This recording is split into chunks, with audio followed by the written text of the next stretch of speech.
What if saving a stranger's life cost you everything you had, only to give you everything you never knew you needed? Tonight, I'm going to tell you a story that will restore your faith in humanity. A story about Jonas Hale, a forgotten veteran who risked it all in a storm, lost everything by morning, and discovered that one act of courage can change two lives forever.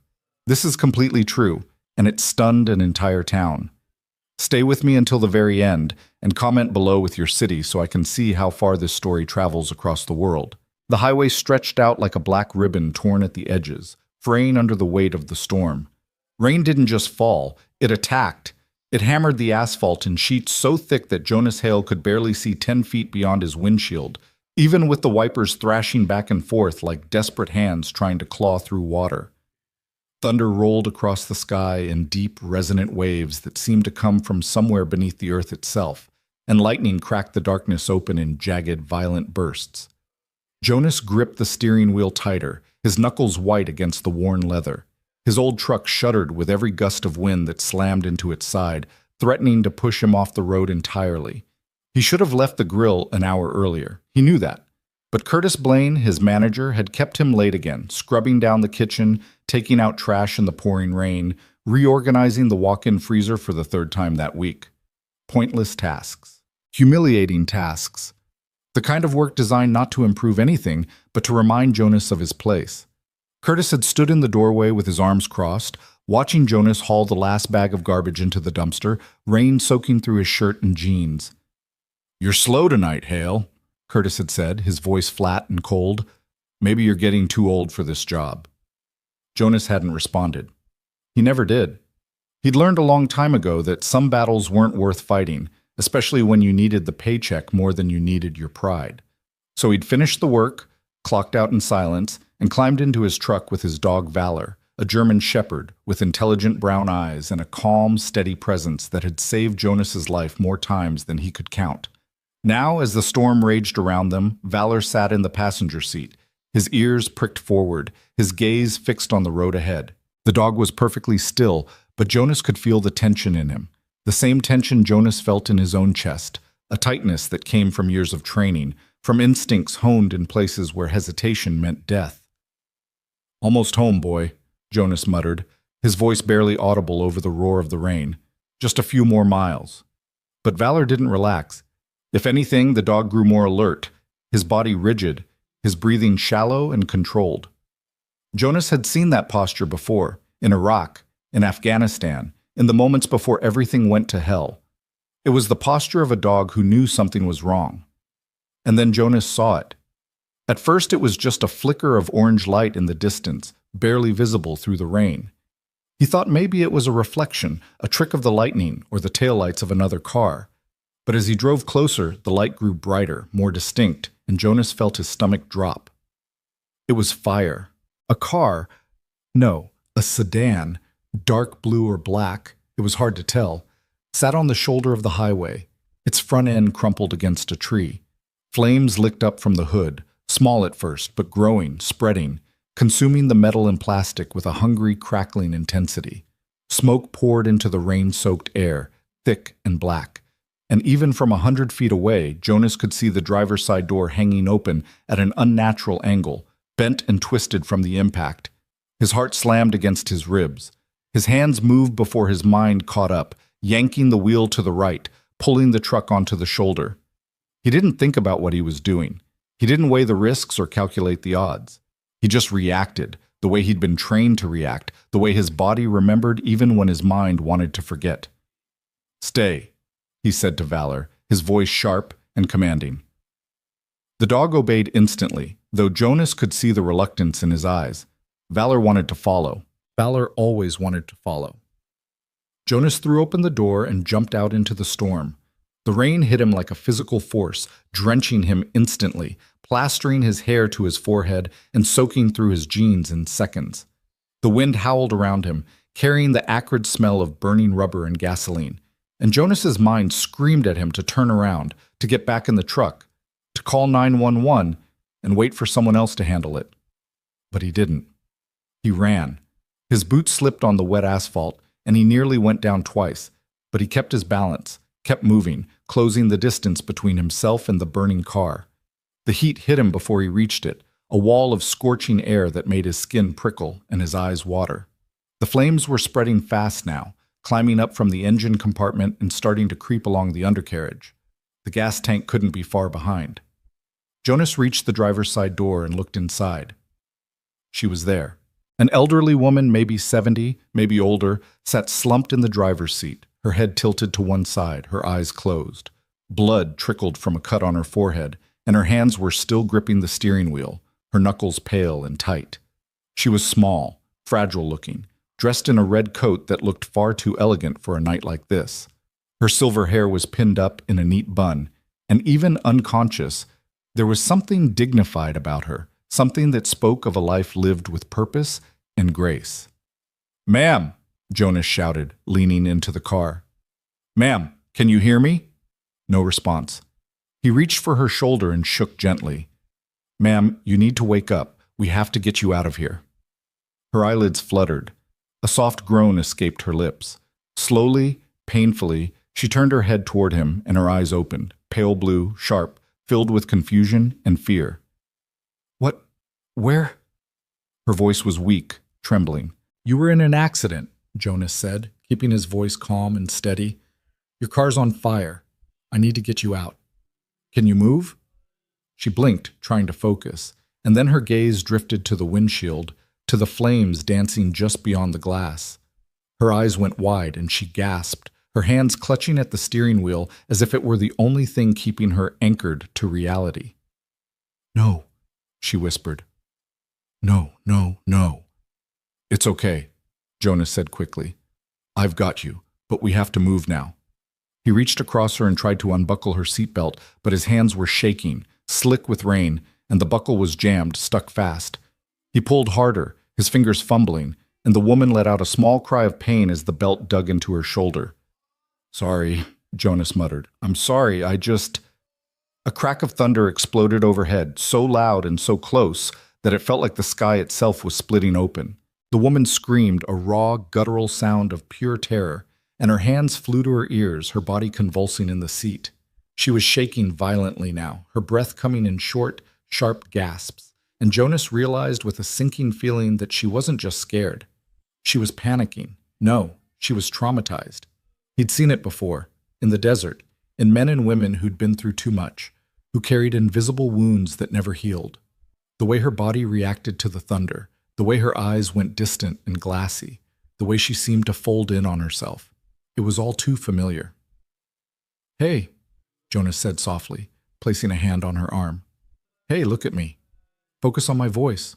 You're safe. I promise you're safe." She didn't respond. Her breathing was ragged, uneven, and Jonas could feel the heat from the fire growing more intense, the flames spreading, consuming more of the car with every passing second. They were out of time. He yanked on the seatbelt one more time, putting all his strength into it, and finally, the buckle gave way. The belt snapped back with a metallic click, and Jonas wasted no time. He slid one arm under the woman's knees and the other around her back, lifting her out of the seat as carefully as he could. She was lighter than he expected, almost weightless, and as he pulled her free from the wreckage, she let out another soft groan, her head lolling against his shoulder. "I've got you," Jonas said again, more to himself than to her. "I've got you." He turned and started back toward his truck, moving as quickly as he dared. The rain was relentless, making every step treacherous, and the woman's red coat was already soaked through, clinging to her thin frame. Behind them, the fire roared louder, angrier, and Jonas could hear the groaning of metal as the heat warped the car's frame. He'd taken maybe 10 steps when Valor appeared. The dog had disobeyed the command to stay, had jumped out of the truck and sprinted across the highway, his powerful legs eating up the distance in seconds. Now he was at Jonas's side, matching his pace, his eyes locked on the burning car as if he could sense what was about to happen. "Good boy," Jonas breathed. "Good boy, Valor." They reached the truck, and Jonas yanked open the back door, laying the woman down as gently as he could across the back seat. She was still shaking, still muttering under her breath. Words Jonas couldn't make out, fragments of sentences that seemed to come from somewhere far away. He grabbed a blanket from behind the seat and draped it over her, tucking it around her shoulders. "You're okay," he said, even though he wasn't sure she could hear him. "You're going to be okay." Valor jumped into the truck beside her, positioning himself protectively at her feet, and Jonas slammed the door shut. He turned back toward the burning car, intending to see if there was anything else he could salvage. Anything that might help identify the woman or... The explosion was instantaneous. One moment the car was burning, the next it was gone, replaced by a ball of orange and yellow flame that erupted into the night sky with a deafening roar. The shockwave hit Jonas like a punch to the chest, knocking him backward, and he stumbled, nearly falling, his ears ringing from the blast. Heat washed over him, searing and intense, and for a few seconds he couldn't hear anything, couldn't think anything, could only stand there and stare at the inferno where the car had been. And then his training kicked in again, and he turned and ran back to the truck. He climbed into the driver's seat, his hands still shaking, and glanced in the rearview mirror. The woman was lying in the back seat, her eyes closed, Valor pressed against her side. She looked so small, so fragile, and Jonas felt a wave of something he couldn't quite name. Relief, maybe, or fear, or just the overwhelming realization of how close they'd all come to dying. He grabbed his phone and dialed 911. The dispatcher answered on the second ring. 911, what's your emergency? There's been a car accident on Highway 12, about 2 miles south of the Miller Road exit, Jonas said, forcing his voice to stay calm. Single vehicle crashed into a tree. The car's on fire. Well, it was. It just exploded. I pulled the driver out, an elderly woman. She's conscious but disoriented. She needs an ambulance. Is she injured? She's got a cut on her forehead, maybe a concussion. I don't know what else. She's in shock. An ambulance is on the way, the dispatcher said. Stay on the line with me. Jonas nodded, even though the dispatcher couldn't see him. He looked back at the woman again, and this time her eyes were open, staring up at the ceiling of the truck. She turned her head slowly, her gaze finding Jonas in the rearview mirror. "You saved me," she said, her voice barely above a whisper. Jonas swallowed hard. It was the right thing to do. "What's your name?" "Jonas. Jonas Hale." She closed her eyes again, a faint smile touching her lips. "Evelyn," she murmured. "My name is Evelyn Marrow." The ambulance arrived 12 minutes later, lights flashing, sirens wailing, cutting through the storm like a lifeline. 2 paramedics jumped out, efficient and practiced, and Jonas stepped aside as they loaded Evelyn onto a stretcher. She was awake now, more alert, and she kept looking back at Jonas as they wheeled her toward the ambulance. "Thank you," she said again, her voice stronger this time. "Thank you, Jonas." He nodded but didn't say anything. What was there to say? One of the paramedics, a young woman with kind eyes, paused as she passed him. "You did good," she said quietly. Another minute and she wouldn't have made it. Jonas just nodded again. He felt numb, hollowed out, like all the adrenaline that had been keeping him upright had suddenly drained away, leaving nothing but exhaustion in its wake. The ambulance doors closed and the vehicle pulled away, disappearing into the rain and darkness. Jonas stood there for a moment, watching it go, and then he climbed back into his truck. Valor was still in the back seat, his head resting on the blanket Jonas had used to cover Evelyn. The dog looked up at him, and Jonas could swear he saw something like understanding in those brown eyes. "Come on, boy," Jonas said softly. "Let's go home." He drove slowly, carefully, the storm still raging around them. By the time he pulled into the driveway of his small rented house on the edge of town, it was nearly 3 in the morning. He was soaked to the bone, shivering from cold and shock, and every muscle in his body ached. He didn't sleep. He sat on the edge of his bed, Valor curled up at his feet, and stared at the wall. His mind kept replaying the night, the fire, the explosion, the way Evelyn had looked at him with those pale blue eyes and said thank you. He thought about Curtis Blaine, about the way his manager had kept him late, about the petty cruelty that had put him on that highway at that exact moment. If he'd left even 10 minutes earlier, he wouldn't have been there. Evelyn Marrow would have burned alive in that car, and no one would have known. It felt like fate, or luck, or maybe just the universe's way of reminding him that sometimes the worst moments lead to the most important ones. At 6:30, Jonas's alarm went off. He silenced it with a groan, dragged himself out of bed, and got ready for work. His shift started at 7, and Curtis didn't tolerate lateness. But when Jonas pulled into the parking lot of the grill at 7:15, 15 minutes late because he'd had to stop for gas and his hands had been shaking so badly he could barely hold the nozzle, Curtis was already waiting for him. The manager stood in the doorway, arms crossed, his face hard and expressionless. Jonas felt his stomach sink. "You're late," Curtis said flatly. "I know," Jonas replied, climbing out of the truck. "I'm sorry. I had a rough night. There was an accident on the highway, and I don't care." Jonas stopped. "What?" Curtis stepped forward, his eyes cold and calculating. "I don't care about your excuses, Hale. You're late. Again. And I'm done dealing with it." "Curtis, I saved someone's life last night. I pulled a woman out of a burning car. I didn't get home until 3 in the morning, and I still showed up." "You're fired." The words hung in the air like a slap. Jonas stared at him, unable to process what he was hearing. You're firing me?" "That's right." Curtis's voice was flat, devoid of emotion. "Pack up your locker and get out. You're done here." "Curtis, come on. Be reasonable. I've worked here for 2 years. I've never missed a shift, never caused trouble. One night, one accident, and you're just going to throw me out?"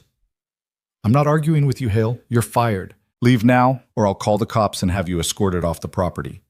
Jonas felt something crack inside him, something that had been holding him together for a long time. He wanted to shout, to argue, to demand that Curtis listen to reason, but he didn't. He just stood there, his fists clenched at his sides, his jaw tight, and nodded slowly. "Fine," he said quietly. "Fine." He turned and walked back to his truck. Valor was watching him through the window, his ears pricked forward, and Jonas could see the concern in the dog's eyes. He climbed into the driver's seat and sat there for a moment, his hands gripping the steering wheel, his breath coming in short, shallow bursts. He'd saved a woman's life, and it had cost him everything. The next few days passed in a blur. Jonas spent most of his time at home, sitting on his couch, staring at the television without really seeing it. He'd filed for unemployment, but the process was slow, and his savings were almost non-existent.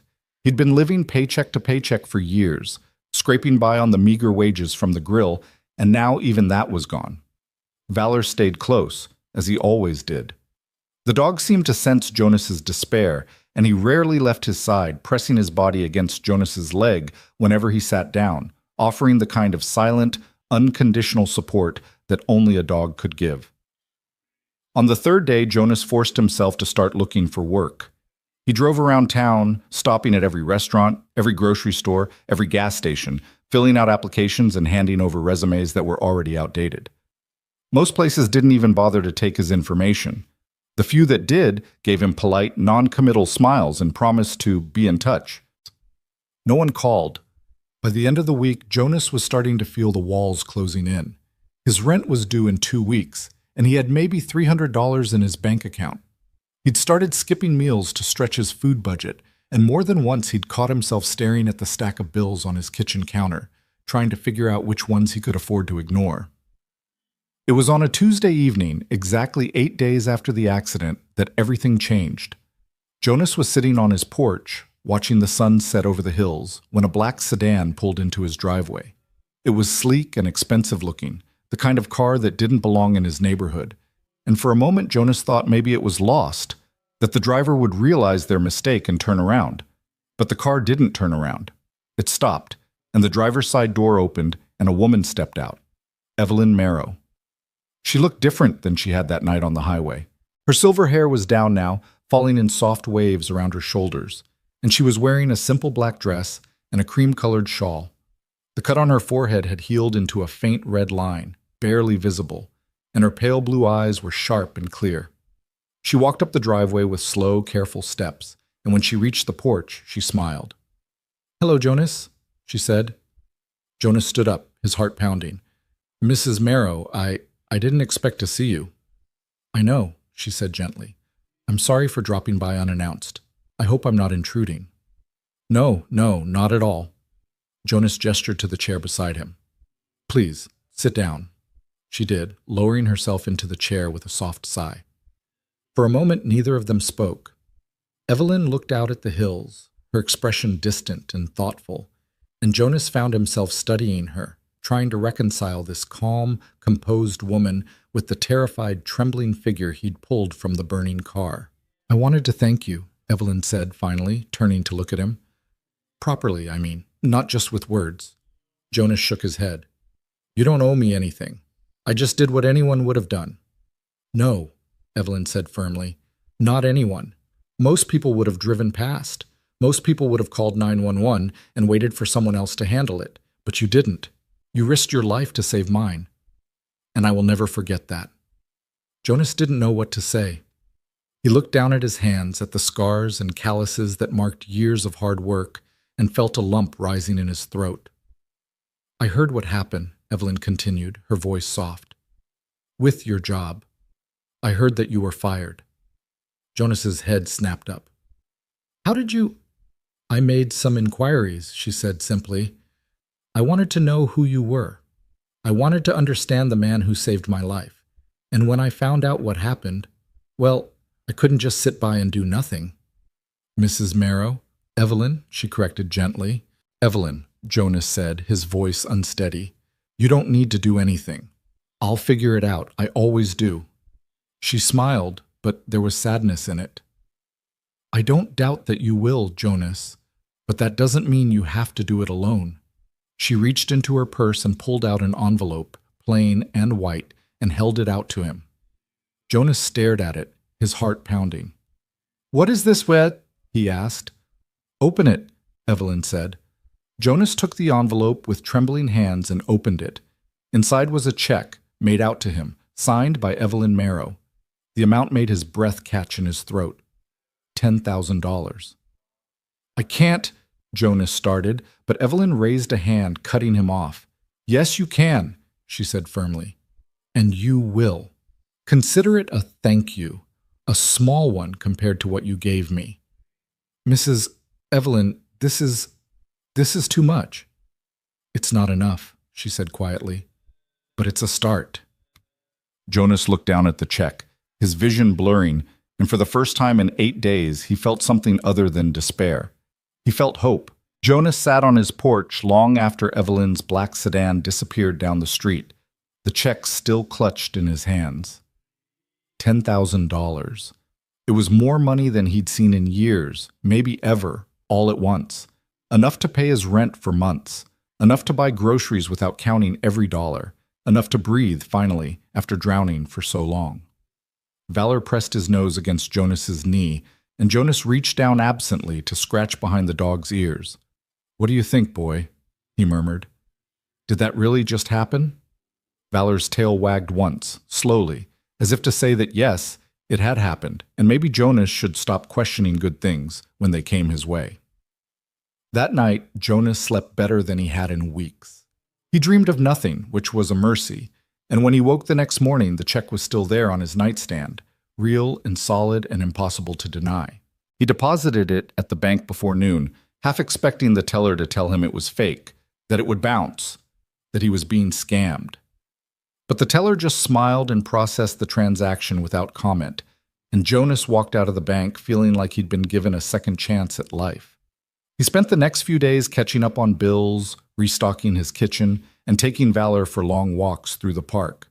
For the first time in a long time, Jonas felt like he could think clearly, like the constant pressure of survival had lifted just enough for him to see beyond the next 24 hours.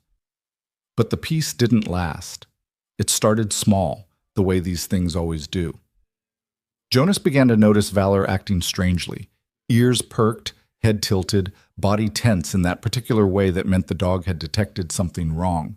At first, Jonas dismissed it as paranoia, his own or the dog's, a leftover instinct from their years in combat zones where every shadow could hide a threat. But then he started seeing the car. It was a gray sedan, nondescript and forgettable, the kind of car that blended into traffic without drawing attention. Jonas first noticed it parked across the street from his house on a Thursday afternoon. He thought nothing of it. People parked on his street all the time, visiting neighbors or cutting through to the main road. But when he left for the grocery store an hour later, the car was still there, and when he came back, it was gone. The next day he saw it again.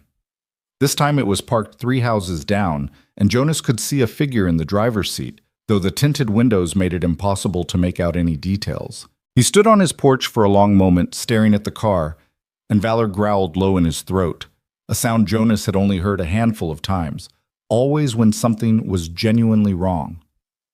"Easy, boy," Jonas said quietly, though his hand had moved instinctively to Valor's collar, holding the dog close. The car didn't move. The figure inside didn't get out. After 15 minutes, Jonas went back inside and locked the door behind him. On Saturday, Jonas decided he was being ridiculous. He needed to get out, needed to do something other than sit in his house and imagine threats that probably didn't exist. He drove to the hardware store to pick up supplies for some minor repairs around the house, and Valor came with him, riding in the passenger seat with his head out the window, ears flapping in the wind. Jonas was loading paint cans into the bed of his truck when he felt it, that prickle on the back of his neck, the sensation of being watched. He straightened and looked around the parking lot. There were maybe a dozen other cars scattered across the asphalt, people coming and going, pushing carts full of lumber and gardening supplies and bags of concrete. And there, 3 rows over, was the gray sedan. Jonas's heart kicked into a faster rhythm. He couldn't see the driver, but he was certain the car was the same one he'd seen near his house. The license plate was too far away to read, but the dent on the rear bumper, the missing hubcap on the front passenger side, it was the same car. He stood there for a long moment, debating what to do. He could walk over, confront whoever was inside, demand to know why they were following him. Or he could get in his truck and drive away, pretend he hadn't seen anything. Valor made the decision for him. The dog jumped out of the truck before Jonas could stop him and trotted across the parking lot, heading straight for the gray sedan. Jonas cursed under his breath and jogged after him. "Valor! Heel!" But the dog didn't heel. He stopped about 10 feet from the sedan, his body rigid, his gaze locked on the driver's side window. A low growl rumbled in his chest, and Jonas felt his pulse spike. Valor didn't growl at nothing. Jonas approached slowly, his hands visible, non-threatening, the way he'd been trained. "Hey," he called out. "Can I help you with something?" No response. "I said, can I help you?" Still nothing. Jonas took another step forward, and the sedan's engine roared to life. The car shot backward out of the parking space, tires squealing, and Jonas had to jump back to avoid being hit. Valor barked once, sharp and angry, but the car was already speeding toward the exit, weaving between other vehicles with reckless abandon. Jonas stood there, breathing hard, adrenaline flooding his system. He'd only caught a glimpse of the driver, male, middle-aged, wearing sunglasses and a baseball cap. But it was enough to confirm that this wasn't random. Someone was following him, someone who didn't want to be identified. He drove home with one eye on the rear-view mirror, his jaw tight, his mind racing. Who would follow him and why? He wasn't involved in anything illegal, didn't owe anyone money, had no enemies that he knew of. The only thing that had changed in his life recently was Evelyn, and the check, and Curtis. The thought hit him like a punch to the gut. Curtis Blaine, his former manager, the man who'd fired him for being 15 minutes late after saving someone's life. Jonas had assumed Curtis was just a petty tyrant, a small man with a small amount of power who enjoyed wielding it over people who couldn't fight back. But what if it was more than that? Jonas pulled into his driveway and sat in the truck for a moment, thinking. Curtis had been so quick to fire him, so eager to get him out of the building. At the time, Jonas had chalked it up to general hostility, but now he wondered if there was something else going on, something he'd missed. He spent the rest of the weekend on edge, jumping at every sound, checking the windows every few minutes to see if the gray sedan had returned. It hadn't, but that didn't make him feel any better. If anything, the absence was worse than the presence, because it meant whoever was watching him was being more careful now. On Monday morning, Jonas's phone rang. The number was unfamiliar, local, but not one he recognized. He hesitated, then answered. "Hello? Jonas Hale?" The voice on the other end was male, professional, unfamiliar. "Yeah, who's this?" "My name is Richard Pemberton. I'm an attorney. I'm calling on behalf of Evelyn Marrow." Jonas's grip on the phone tightened. "Is she okay?" "She's fine," Pemberton said quickly. "I apologize. I didn't mean to alarm you. She asked me to reach out to you regarding a legal matter. Would you be available to meet at my office this afternoon? What kind of legal matter? I'd prefer to discuss it in person, if that's all right with you. It won't take long. Jonas hesitated. Every instinct he had was screaming at him to be cautious, to ask more questions, to not walk blindly into a situation he didn't understand. But this was Evelyn's attorney. Evelyn, who had given him $10,000 and asked for nothing in return. Evelyn, who had thanked him with tears in her eyes. Yeah, Jonas said finally. Yeah, I can be there. What's the address? Pemberton gave him the address of an office building downtown, and they agreed to meet at 2 o'clock. Jonas hung up and stood there for a moment, staring at his phone, trying to make sense of what was happening. At 1:30, he loaded Valor into the truck and drove downtown. The attorney's office was on the 3rd floor of a modern glass building, all sleek lines and polished surfaces that made Jonas feel out of place in his worn jeans and faded jacket. A receptionist with perfect hair and a polite smile directed him to a conference room where Richard Pemberton was waiting. Pemberton was in his 50s with silver hair and wire-rimmed glasses, wearing a suit that probably cost more than Jonas made in a month. He stood when Jonas entered and extended his hand. Mr. Hale, thank you for coming. Jonas shook his hand. What's this about? Pemberton gestured to a chair. Please, sit. Jonas sat, Valor settling at his feet. Pemberton took the seat across from him and folded his hands on the table. Mrs. Marrow has asked me to inform you of a situation that has recently come to our attention, Pemberton said. It involves your former employer, the restaurant where you worked. Jonas felt his stomach tighten.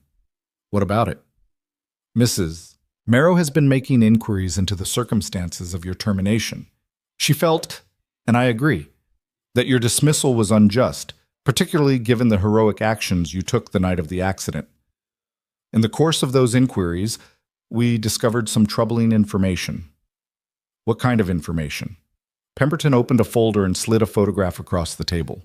It was a still image from what looked like security camera footage, showing the interior of the restaurant. Jonas recognized it immediately. It was the kitchen where he'd worked for 2 years. But something about the image was off. The timestamp in the corner read 2 weeks ago, but Jonas didn't recognize the scene. The kitchen was a mess, equipment scattered, and there was a figure in the frame that looked like him, but... That's not me, Jonas said slowly. We know, Pemberton said. The footage has been doctored. Someone has digitally inserted your likeness into several videos from the restaurant's security system. In these videos, you appear to be engaging in erratic, aggressive behavior, yelling at coworkers, throwing equipment, acting in ways that could be construed as threatening or unstable. Jonas stared at the photograph, his blood running cold. Who would do that? We believe it was Curtis Blaine, your former manager. Mrs. Marrow hired a private investigator to look into Mr. Blaine's activities, and we've uncovered evidence that he has been creating and distributing these falsified videos, presumably to justify your termination and to damage your reputation. Why? Jonas's voice came out hoarse. Why would he go to all that trouble? Pemberton leaned back in his chair. That's what we're still trying to determine. It's possible Mr. Blaine simply has a personal vendetta against you. Or there may be something else going on, something more complicated. Either way, what he's doing is illegal, and Mrs. Marrow wants to help you pursue legal action against him. Jonas's mind was spinning. Falsified videos, a vendetta. It explained so much. Curtis's eagerness to fire him, the way he'd been so cold and dismissive, the sense Jonas had that there was something more going on beneath the surface, and it explained the gray sedan. Someone's been following me, Jonas said abruptly. A gray car. I've seen it near my house, in parking lots. The driver won't show his face. Pemberton's expression darkened. We suspected as much. Mr. Blaine appears to be escalating. I would strongly recommend you exercise caution, Mr. Hale. If he's willing to fabricate evidence against you, there's no telling what else he might do. Jonas felt anger rising in his chest, hot and fierce. For 2 years he'd worked for Curtis Blaine, had swallowed his pride and done every degrading task the man had thrown at him, and this was how Curtis repaid him. Not just by firing him, but by trying to destroy his reputation, by stalking him, by turning Jonas's life into a nightmare. What can I do? Jonas asked. For now, document everything.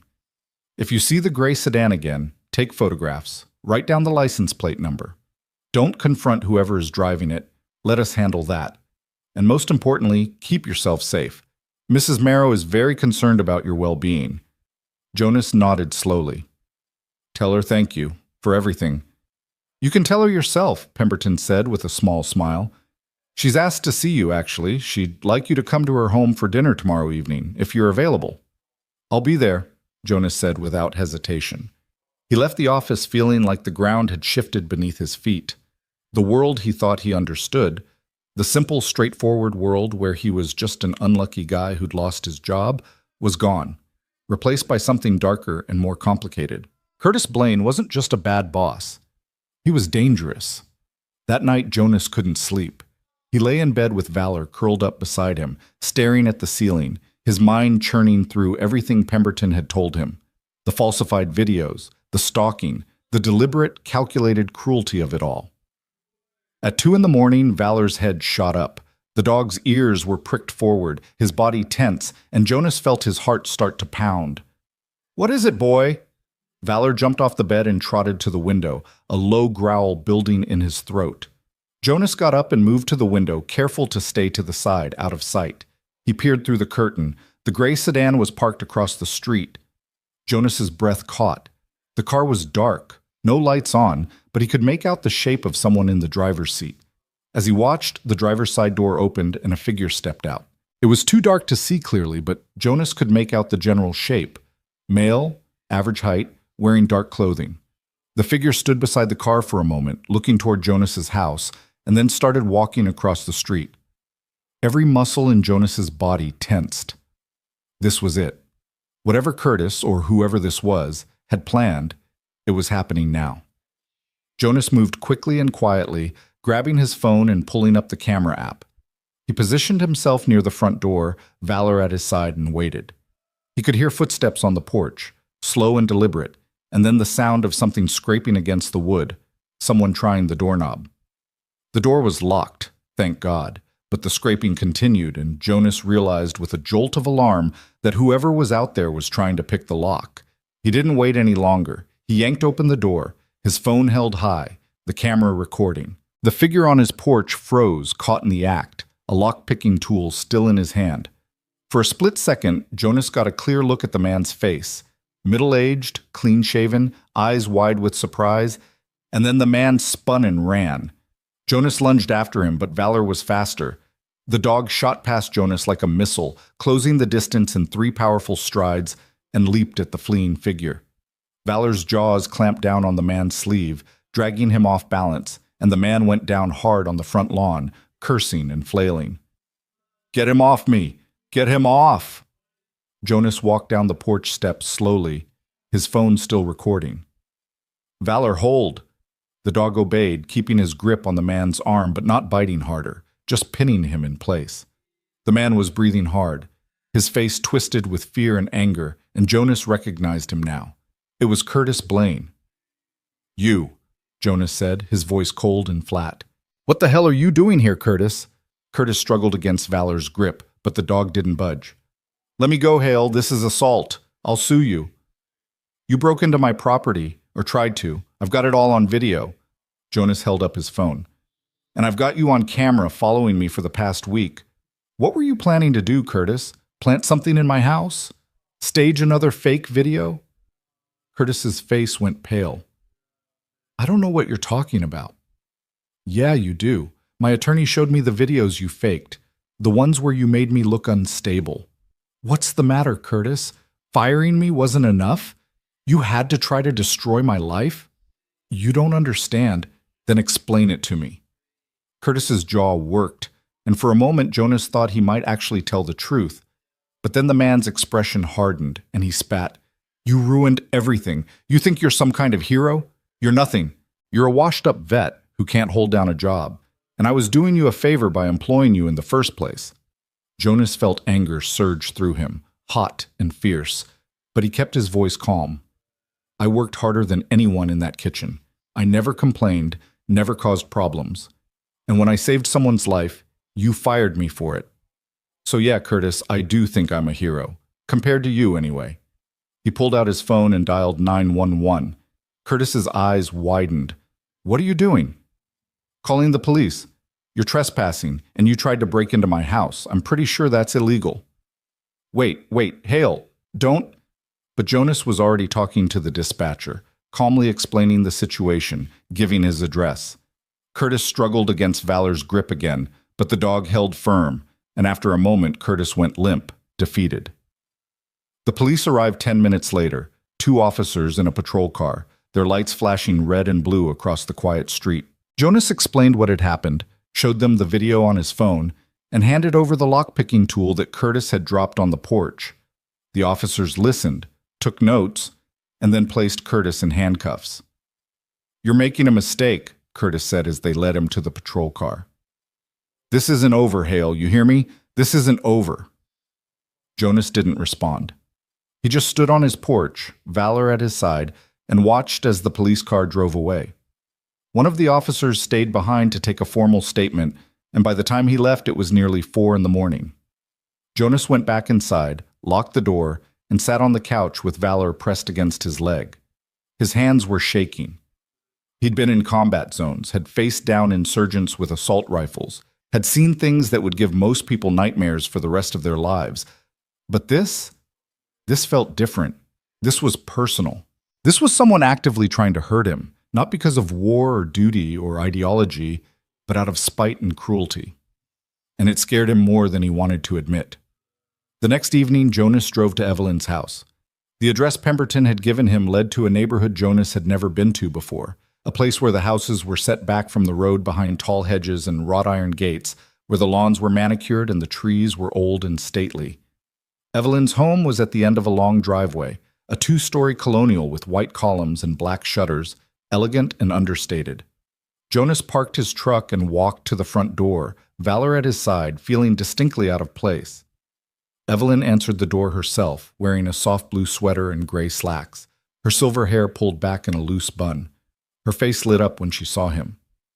"Jonas, come in, please." He stepped inside and Valor followed, his tail wagging slowly. The interior of the house was warm and inviting, filled with antique furniture and bookshelves that lined the walls from floor to ceiling. It smelled like fresh bread and something savory cooking in the kitchen. "I heard about what happened last night," Evelyn said, leading him into a sitting room. "Richard called me this morning. Are you all right?" "I'm fine," Jonas said, though he wasn't sure that was entirely true. "Curtis is in custody. That's what matters." Evelyn nodded, but her expression was troubled.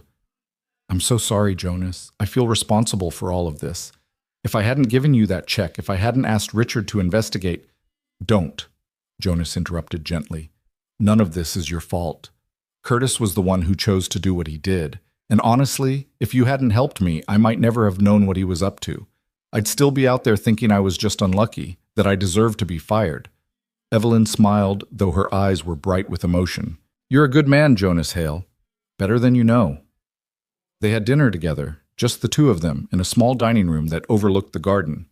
Evelyn had made roast chicken and vegetables, simple but delicious, and as they ate, they talked about small things: Valor's training, the books on Evelyn's shelves, the changes in the town over the years. It felt easy, comfortable, like they'd known each other for much longer than a few weeks. After dinner, they moved to the sitting room and Evelyn poured them each a glass of wine. Jonas rarely drank, but he accepted it gratefully, and they sat in companionable silence for a while, watching the fire crackle in the hearth. "Can I ask you something?" Jonas said finally. "Of course." "That night in the car, the storm. You were terrified of the thunder. I've seen that kind of fear before, in people who've been through trauma. What happened to you, Evelyn?" Evelyn was quiet for a long moment, staring into her wine glass. When she spoke, her voice was soft, distant. "I was in London during the Blitz," she said. "I was just a child, 9 years old. My family lived in the East End, and the bombs fell almost every night. I remember the sound, the way the earth would shake, the way the air would fill with dust and smoke, and the thunder. The thunder sounded just like the bombs."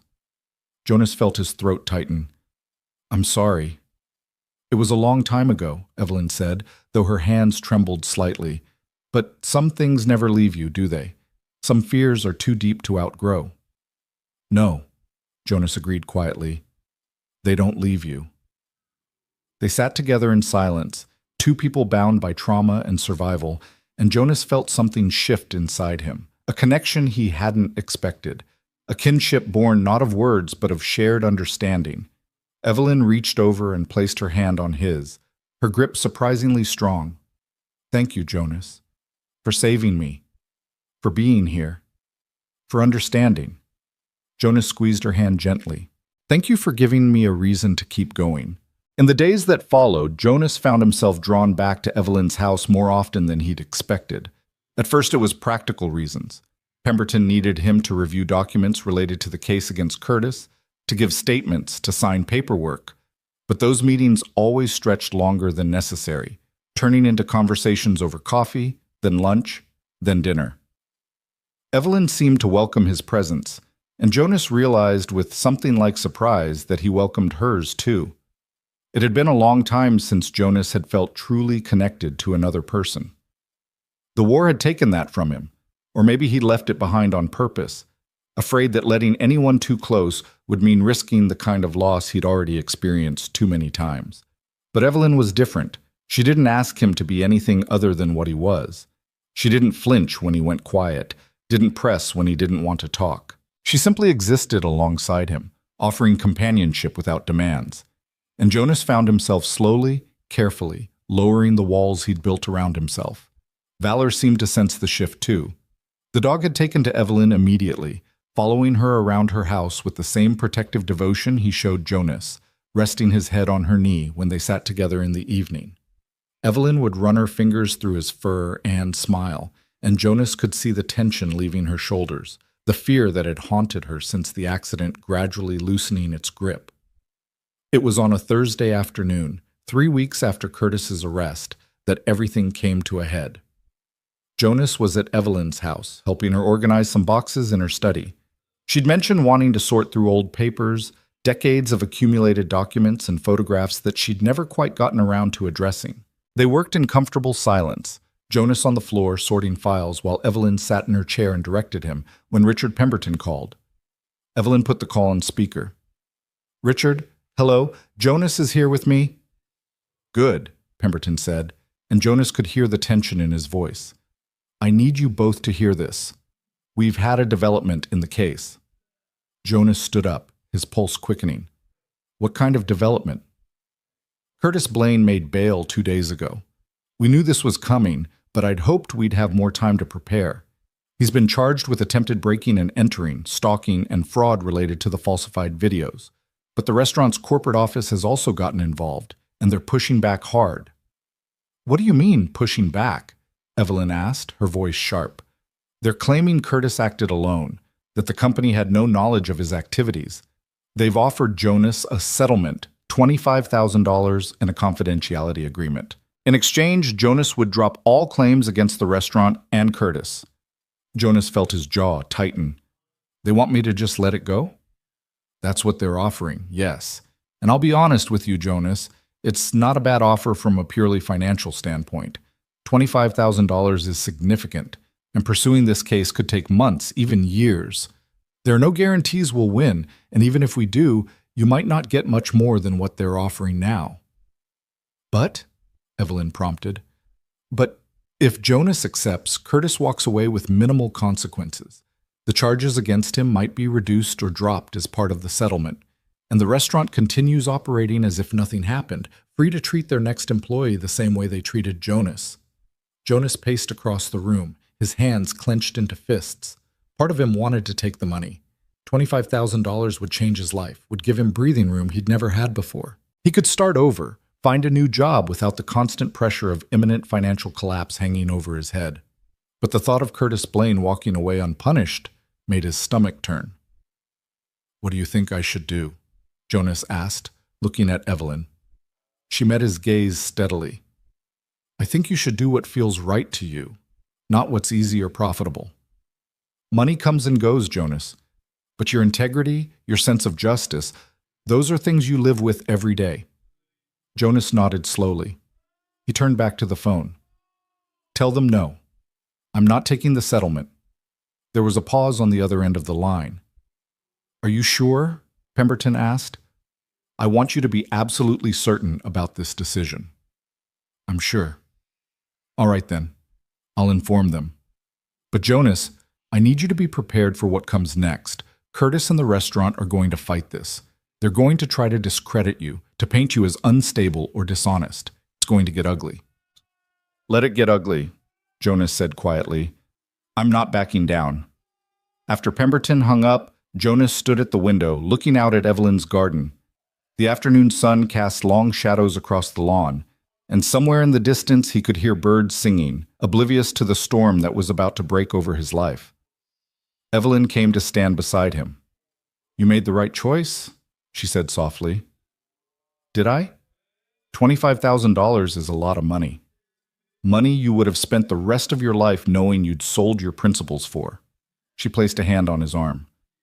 I know what it's like to compromise yourself, Jonas. To do what's expedient instead of what's right. I spent years of my life playing it safe, avoiding conflict, letting injustice slide because it was easier than fighting. And it hollowed me out. Don't let that happen to you. Jonas looked at her, at the strength in her pale blue eyes, and felt something solidify inside him. I won't. The following Monday, Jonas was scheduled to meet with Pemberton at the restaurant where he'd worked. The corporate office had agreed to a mediation session, a last-ditch attempt to resolve the situation before it went to court. Jonas drove there with Valor in the passenger seat, his stomach churning with anxiety and anger. The restaurant looked exactly the same as it had the last time he'd seen it, the day Curtis had fired him.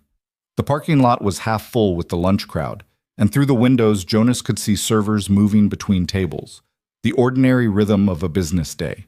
It felt surreal, like stepping back in time to a place that should have been dead and buried but somehow still existed, indifferent to everything that had happened.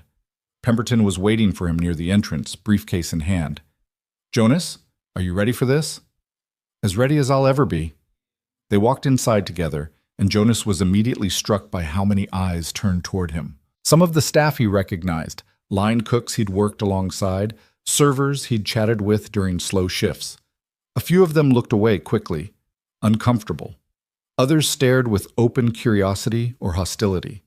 Pemberton led him to a private dining room in the back where the mediation was being held.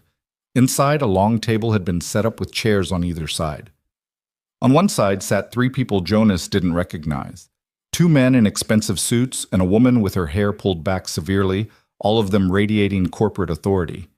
And beside them, looking smaller and more diminished than Jonas had ever seen him, was Curtis Blaine.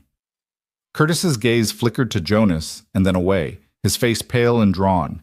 He'd lost weight since Jonas had last seen him, and there were dark circles under his eyes. He looked like a man who hadn't slept in weeks. Good, Jonas thought with grim satisfaction. They took their seats, Jonas and Pemberton on one side of the table, the corporate representatives and Curtis on the other. A mediator, a woman in her 60s with kind eyes and a no-nonsense demeanor, sat at the head of the table. Thank you all for being here, the mediator said. Let's begin by establishing what we hope to accomplish today. The goal of mediation is to find a resolution that satisfies both parties without the need for protracted litigation. Mr. Hale, I understand you've rejected the settlement offer. Can you explain your reasoning? Jonas cleared his throat. I rejected it because it doesn't address the real problem. Curtis Blaine didn't just fire me unfairly. He fabricated evidence against me, stalked me, and tried to break into my home. And the restaurant's response has been to offer me money to go away and pretend none of it happened. That's not justice. That's covering up a crime. One of the corporate lawyers, a man with silver hair and cold eyes, leaned forward. Mr. Hale, let's be very clear about something. Mr. Blaine's actions, while regrettable, were not representative of our company's values or policies. He acted independently, outside the scope of his employment. We've already terminated his position and implemented new training protocols to ensure this doesn't happen again. You fired him after you found out I wasn't going to just disappear quietly, Jonas shot back. Before that, you were perfectly happy to let him do whatever he wanted. That's not true, isn't it? Curtis didn't wake up one day and decide to ruin my life for no reason. He did it because your company created an environment where managers have unchecked power over their employees, where someone like me, someone who doesn't have resources or connections, can be discarded without a second thought. The room fell silent. Curtis was staring at the table, his hands clasped tightly in front of him. The corporate lawyers exchanged glances, and Jonas could see them recalculating their strategy. The mediator spoke again. "Mr. Blaine, do you have anything you'd like to say?" Curtis didn't respond for a long moment. Then, slowly, he raised his head and looked directly at Jonas. His eyes were red-rimmed, exhausted, and for the first time Jonas saw something that might have been remorse. "I'm sorry," Curtis said quietly. "I'm sorry for what I did to you. You didn't deserve any of it." Jonas felt his anger waver, just slightly. "Then why did you do it?" Curtis's jaw worked. "Because I was scared. The regional manager had been on me for months about productivity, about costs, about everything. He told me if I didn't improve the numbers, I'd be out. And you were always so calm, so competent. The staff liked you. I thought if I got rid of you, I could bring in someone cheaper, someone who wouldn't make me look bad by comparison." He laughed bitterly. "Stupid, right? I destroyed someone's life to save my own pathetic career. And the videos? The stalking? I panicked. After I fired you, I realized you might sue, might cause problems. So I started trying to build a case against you to make it look like you were the problem, not me. I wasn't thinking clearly. I just kept digging myself deeper and deeper until—" He broke off, his voice cracking. "Until I became someone I don't even recognize." Jonas stared at him, trying to reconcile this broken, apologetic man with the cold-eyed manager who had humiliated him, who had made his life hell. Part of him wanted to feel satisfaction at seeing Curtis brought low, but mostly he just felt tired. "Do you know what the worst part is?" Jonas said quietly. "I would have forgiven you. If you just admitted you made a mistake, if you'd apologized and tried to make things right, I would have moved on. But instead you tried to destroy me. And for what? To protect yourself from consequences you brought on yourself?" Curtis didn't answer. He just sat there, his shoulders slumped, defeated. The corporate lawyer cleared his throat. "Mr. Hale, given Mr. Blaine's apology, would you be willing to reconsider the settlement? We could increase the amount to $30,000. "No," Jonas interrupted. "I don't want your money. I want accountability. I want Curtis to face real consequences for what he did. And I want your company to change the way it treats employees so this doesn't happen to someone else. We've already implemented new policies. Then prove it. Make those policies public. Let an independent auditor review your management practices. Create a fund to help employees who've been treated unfairly. Show me you actually care about doing the right thing, not just protecting your bottom line." The lawyers exchanged more glances. The woman spoke for the first time. "Those are significant demands, Mr. Hale. We'd need time to discuss them with our board." "Then take your time," Jonas said. "I'm not going anywhere." The mediation ended without resolution. Pemberton seemed pleased as they walked back to the parking lot. "You handled that well," he said. "You didn't let them intimidate you, and you made it clear this isn't just about money. That's going to make it much harder for them to paint you as opportunistic." Jonas nodded, but he felt hollow inside. Seeing Curtis like that, broken and apologetic, had taken something out of him. It was easier to fight when your enemy was a monster. But Curtis was just a man, flawed and frightened, who'd made terrible choices and destroyed lives in the process, including his own. He drove home slowly, Valor's head resting on his thigh, and when he got there, he found Evelyn's car in his driveway. She was sitting on his porch, a basket beside her. "I thought you might need some company," she said as he approached. "And I brought dinner, nothing fancy, just sandwiches and soup, but it's warm." Jonas felt something in his chest loosen. "Thank you." They ate together on his porch, watching the sun set over the hills, and Jonas told her everything that had happened at the mediation. Evelyn listened without interrupting, and when he finished, she was quiet for a moment. "Do you think he meant it?" she asked. "Curtis's apology?" "I think he regrets what he did. Whether that's the same as being truly sorry, I don't know." Evelyn nodded slowly. "Regret and remorse are different things. Regret is about consequences. Remorse is about understanding the harm you caused and wanting to make amends. Curtis may be feeling both, or he may just be afraid of going to prison. Does it matter which? To him? Maybe. To you?" She looked at Jonas intently. "No. What matters is that you're standing up for yourself. For your dignity. That takes courage, Jonas. More courage than most people have. They sat in silence for a while, and then Evelyn spoke again, her voice softer. Can I tell you something about why I've been helping you? You don't have to explain. I want to. She set down her soup bowl and folded her hands in her lap. After my husband died 10 years ago, I lost myself for a while. I had his money, his foundation, his legacy, but I didn't have a purpose. I didn't have anything that felt meaningful.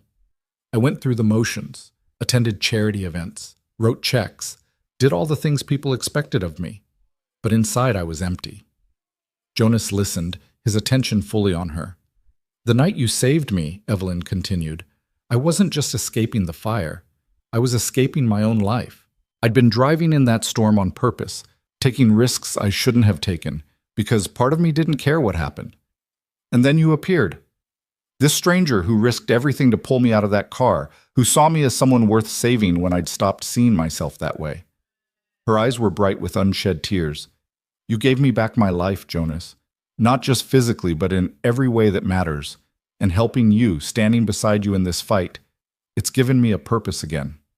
So really, I should be thanking you. Jonas felt his throat tighten. He reached over and took her hand, squeezing gently. We saved each other then. Yes, Evelyn said, smiling through her tears. I think we did. Over the next 2 weeks, Jonas and Evelyn fell into a rhythm. He would spend his mornings looking for work, filling out applications, and attending interviews that rarely went anywhere. In the afternoons, he would drive to Evelyn's house, and they would talk for hours about their lives, their losses, the things they'd survived, and the scars they carried. They cooked together, walked through her garden with Valor trotting ahead, and slowly, carefully, built something that felt like family. Jonas hadn't had family in a long time. His parents had died when he was in his 20s, and he had no siblings, no close relatives. The army had been his family for years, but after he'd left, after the things he'd seen and done had made it impossible to stay, he'd been alone. He'd convinced himself he preferred it that way, that solitude was safer than connection. But Evelyn was changing that. She was teaching him, through her quiet presence and unwavering support, that it was possible to let someone in without losing yourself. That vulnerability wasn't weakness, but strength. It was during one of these afternoons, as they sat in Evelyn's study reviewing documents Pemberton had sent over, that Jonas noticed Evelyn rubbing her chest absently. She'd been doing it on and off for the past hour, her face occasionally tightening with what looked like discomfort. Are you okay? Jonas asked. Oh yes, I'm fine, just a bit of indigestion, I think. But an hour later, Evelyn stood up abruptly, her face pale, and pressed a hand to her chest. Jonas! He was on his feet instantly. What's wrong? I feel strange, dizzy. Jonas grabbed her arm, steadying her. Sit down. Deep breaths. But Evelyn shook her head, her breathing becoming rapid and shallow. No, it's not. It's my heart. Oh God, Jonas, I think something's wrong with my heart. Panic shot through Jonas, but his training kicked in immediately. He guided Evelyn to the couch, laying her down gently, and grabbed his phone to call 911. As he gave the dispatcher the address and explained the symptoms, he kept one hand on Evelyn's wrist, monitoring her pulse. It was fast and irregular, jumping erratically under his fingers. Stay with me, Evelyn, he said, his voice calm even though his heart was pounding. Help is coming. Just stay with me. Evelyn's eyes found his, wide and frightened. I'm scared, she whispered. I know, but you're going to be okay. I've got you. The ambulance arrived within 8 minutes, and the paramedics moved with practiced efficiency, checking Evelyn's vitals, hooking her up to monitors, loading her onto a stretcher. Jonas climbed into the ambulance with her, refusing to leave her side, and held her hand as they raced toward the hospital. At the emergency room, doctors whisked Evelyn away behind swinging doors, and Jonas was left standing in the waiting area, his hand shaking, Valor pressing against his leg. He called Pemberton, who promised to come immediately, and then he just stood there, feeling helpless and terrified in a way he hadn't felt since the war. 2 hours passed, then 3, Jonas paced the waiting room, unable to sit, unable to think about anything except Evelyn lying alone in some hospital room fighting for her life. Pemberton arrived and sat with him, offering quiet support, but Jonas barely registered his presence. Finally, a doctor emerged, a woman in her 40s with tired eyes. "Are you here for Evelyn Marrow?"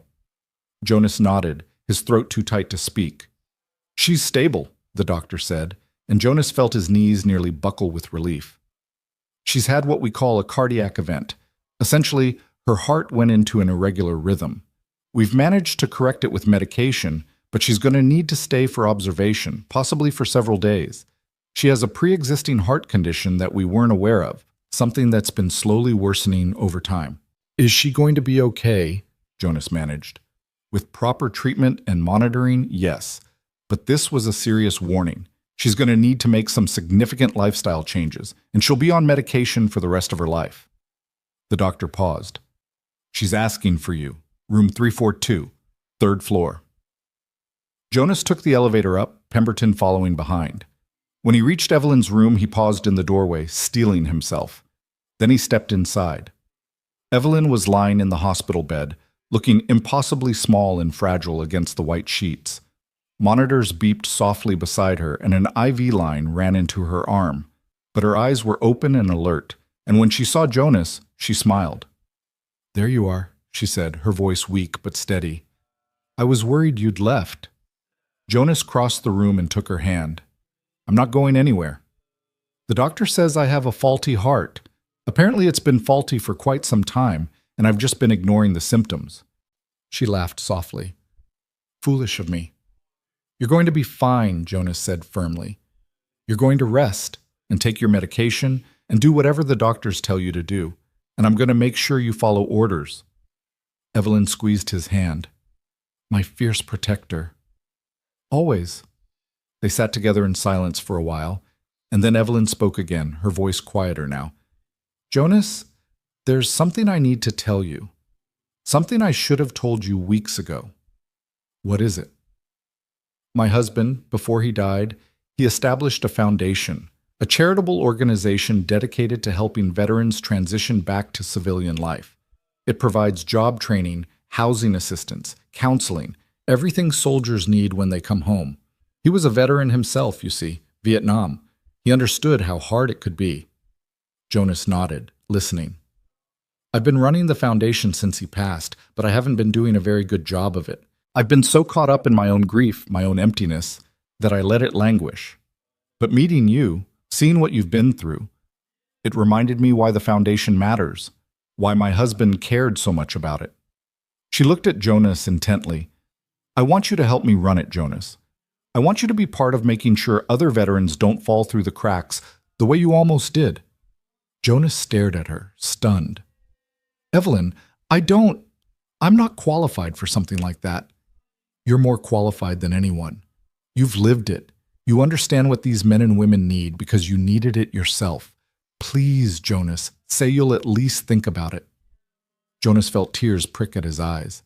He looked down at their joined hands, at the way Evelyn's thin fingers gripped his with surprising strength, and he nodded. "I'll think about it," he said, "but right now you need to focus on getting better." Evelyn smiled. "Deal." Evelyn spent 5 days in the hospital, and Jonas spent nearly every waking hour by her side. He slept in the uncomfortable chair next to her bed, ate cafeteria food that tasted like cardboard, and learned more about heart conditions than he'd ever wanted to know.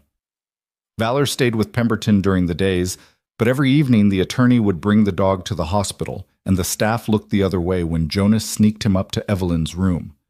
The sight of Valor's gentle face always made Evelyn smile, and she would run her fingers through his fur while the dog rested his head on the edge of her bed, as if he too understood she needed protecting now.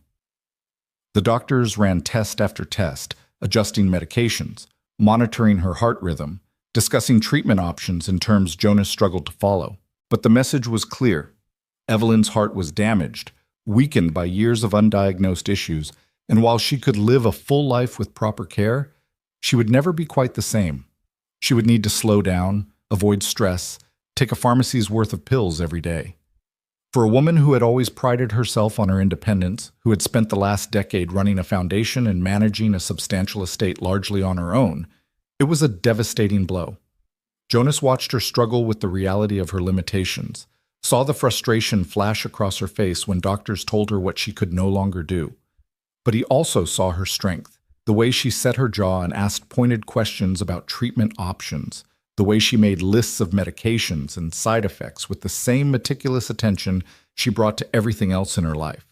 She was adapting, the way survivors always did, finding ways to work within new constraints rather than railing against them. On her last day in this hospital, Jonas sat with her while she signed discharge papers and listened to final instructions from her cardiologist. The doctor, a soft-spoken man in his 50s, emphasized the importance of follow-up appointments and warned Evelyn about the signs of another cardiac event. "You're fortunate, Mrs. Marrow," the doctor said gently. "Many people don't get a warning like this. You have a chance to make changes, to extend your life significantly if you're careful." "I understand," Evelyn said, her voice steady. "And I intend to be very careful indeed." After the doctor left, Evelyn turned to Jonas. "Will you take me home?" "Of course. Pemberton's bringing the car around now." "No, I mean—" She paused, choosing her words carefully. "Will you stay with me? At my house, just for a few days until I'm steadier on my feet? I know it's an imposition, but the thought of being alone right now—" "You don't have to explain," Jonas interrupted. "I'll stay as long as you need me to." Relief flooded Evelyn's face. "Thank you." Jonas moved into Evelyn's guest room that evening, a spacious room on the second floor with windows overlooking the garden. It felt strange at first, being in someone else's home, sleeping in a bed that wasn't his own. But Valor settled in immediately, claiming a spot on the rug beside the bed, and by the second night Jonas found himself relaxing into the routine. He would wake early, make coffee, check on Evelyn to ensure she'd taken her morning medications, and then they would have breakfast together in the sunlit kitchen. Afterward, Evelyn would rest while Jonas handled errands, grocery shopping, picking up prescriptions, dealing with the endless administrative tasks that seemed to multiply whenever someone was ill. In the afternoons, they would sit in the garden if the weather was good, or in the study if it wasn't, and talk. Sometimes about important things, sometimes about nothing at all. Evelyn told him stories about her late husband, about the life they'd built together, the travels they'd taken, the dreams they'd shared. Jonas found himself opening up too, sharing memories he'd kept locked away for years, about his parents, about the army, about the friends he'd lost in wars that felt both distant and immediate. It was during one of these conversations, about a week after Evelyn had come home from the hospital, that she brought up the foundation again. "I've been thinking about what I said to you in the hospital," Evelyn said. They were in the study, rain pattering against the windows, a fire crackling in the fireplace. "About you helping me with the foundation. I know you said you'd think about it, but I want you to know I was serious. I meant every word." Jonas set down the book he'd been reading. "I've been thinking about it too. But Evelyn, I don't have any experience running an organization. I don't have a business degree or fundraising expertise or any of the things someone in that position would need." "You have something more valuable than any of that," Evelyn said firmly. "You have authenticity. You've lived the experience these veterans are going through. You understand their struggles in a way no expert ever could. And beyond that, you're a good man, Jonas. You're honest and principled, and you care about doing the right thing, even when it costs you. Those qualities matter more than any credential." "What would I even do? I mean, practically speaking." Evelyn leaned forward slightly, her eyes bright with enthusiasm despite her fatigue. "The foundation has been operating on autopilot for too long. We have a board of directors, yes, and we have staff who handle the day-to-day operations. But what we're missing is vision, someone who can connect with the veterans we serve and understand what they actually need rather than what we think they need. I want you to be that person. You'd work with me at first, learn how everything operates, meet the staff and board members, and eventually, when I'm gone—" "Don't talk like that," Jonas said quickly. "Jonas, I'm 73 years old with a bad heart. We need to be realistic. When I'm gone, I want someone I trust to carry on this work. Someone who will honor my husband's legacy and actually make a difference in people's lives." She reached across and placed her hand on his. "I want that person to be you." Jonas felt the weight of what she was offering, the trust and responsibility that came with it. Part of him wanted to refuse, to insist he wasn't ready, wasn't worthy. But another part, the part that had been searching for purpose ever since he'd left the army, recognized this for what it was. A chance to matter again, a chance to help others the way he wished someone had helped him. "Okay," he said quietly. "Yes, I'll do it." Evelyn's smile was radiant. "Thank you, Jonas. You have no idea what this means to me." That night, after Evelyn had gone to bed, Jonas sat in the study with Valor at his feet and let himself imagine what this new life might look like. Working with veterans, helping them find jobs and housing and hope. Building something meaningful instead of just surviving day to day. It felt like a gift he didn't deserve, but one he was determined to earn. The case against Curtis Blaine and the restaurant moved forward during those weeks, though Jonas was largely insulated from it by Pemberton's competent handling of the legal proceedings. The attorney would call with updates, depositions scheduled, evidence submitted, motions filed, and Jonas would listen and sign whatever needed signing, but his focus remained on Evelyn. Everything else felt secondary to ensuring she recovered, that she didn't overexert herself or forget her medications or slip back into the loneliness that had nearly consumed her before the accident. It was on a Tuesday morning, nearly 3 weeks after Evelyn's discharge from the hospital, that Pemberton called with significant news. "The restaurant has agreed to our terms," he said without preamble. "All of them. The independent audit, the policy changes, the employee assistance fund, everything. They're prepared to make a public statement acknowledging their failures and committing to reform." Jonas, who had been making coffee when the phone rang, nearly dropped the pot. "They agreed? To everything?" "Every single demand. And they've agreed to fund the Employee Assistance Fund with an initial contribution of $100,000, with annual contributions of $50,000 for the next 5 years. It's unprecedented, Jonas. I've never seen a corporation cave this completely." "What changed their mind?" Pemberton chuckled. "You did. Your refusal to settle, your willingness to take this to court, it scared them. They realized you weren't going to just go away, and the longer this dragged on, the worse they looked. Better to agree to reforms now and control the narrative than to fight you and lose in a very public trial." "And Curtis?" "He's pleaded guilty to stalking and fraud charges. He'll serve 18 months in county jail followed by probation. His law license has been suspended. Apparently he had legal training before he went into restaurant management, and he'll be required to undergo counseling. It's not a life sentence, but it's real consequences. He won't walk away from this unscathed." Jonas was silent for a moment, processing the information. He'd won. He'd actually won. A month ago, he'd been sleeping in his truck, wondering how he'd pay rent, convinced the world was fundamentally unfair to people like him. And now a corporation was implementing policy changes because he'd refused to back down. "Jonas, you still there?" "Yeah, I'm here. I need a minute to let this sink in." "Take all the time you need. I'll send over the settlement documents for your review." "You should be very proud of yourself, Jonas. You stood up for what was right, and you won."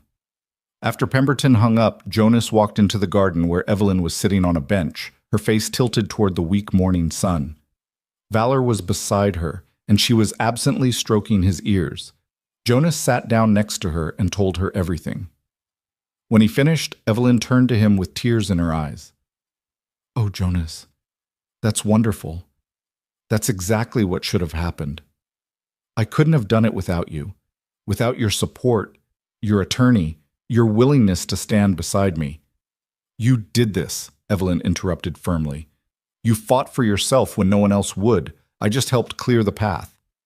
They sat together in comfortable silence, and Jonas felt something shift inside him.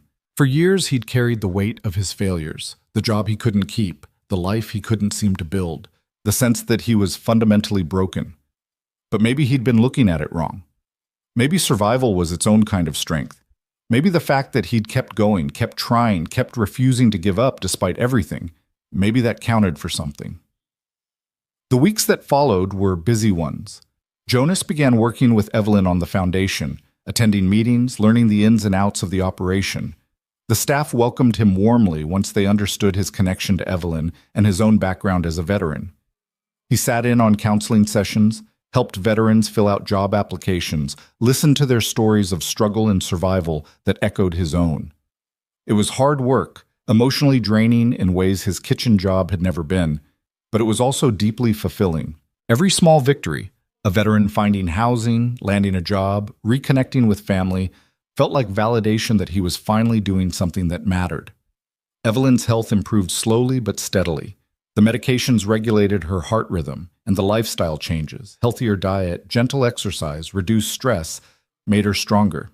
She had good days and bad days, times when she seemed almost like her old self, and times when the slightest exertion left her exhausted.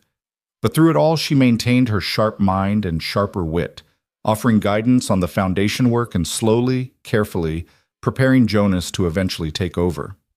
They fell into a rhythm that felt like family. Breakfast together, work during the day, quiet evenings by the fire with valor sprawled between them.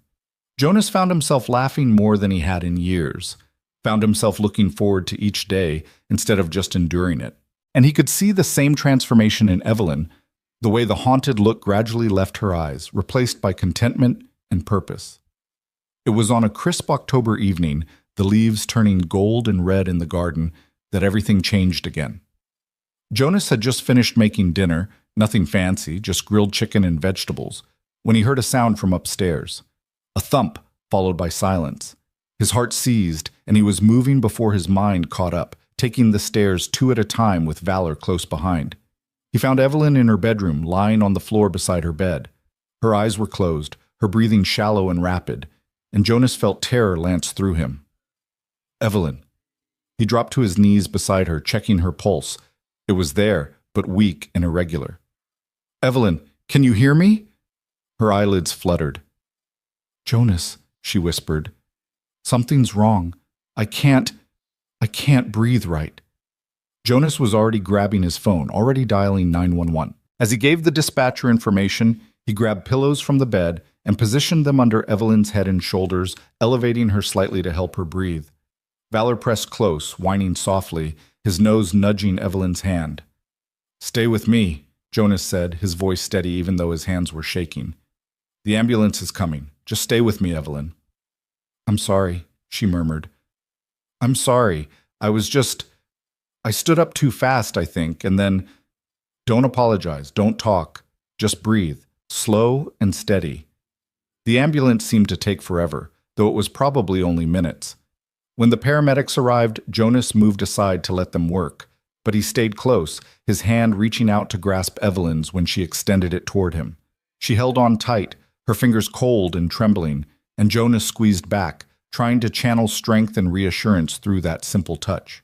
They transported her to the same hospital where she'd been before, and Jonas rode with her again, Valor left behind this time, with a neighbor who'd come running when the ambulance arrived.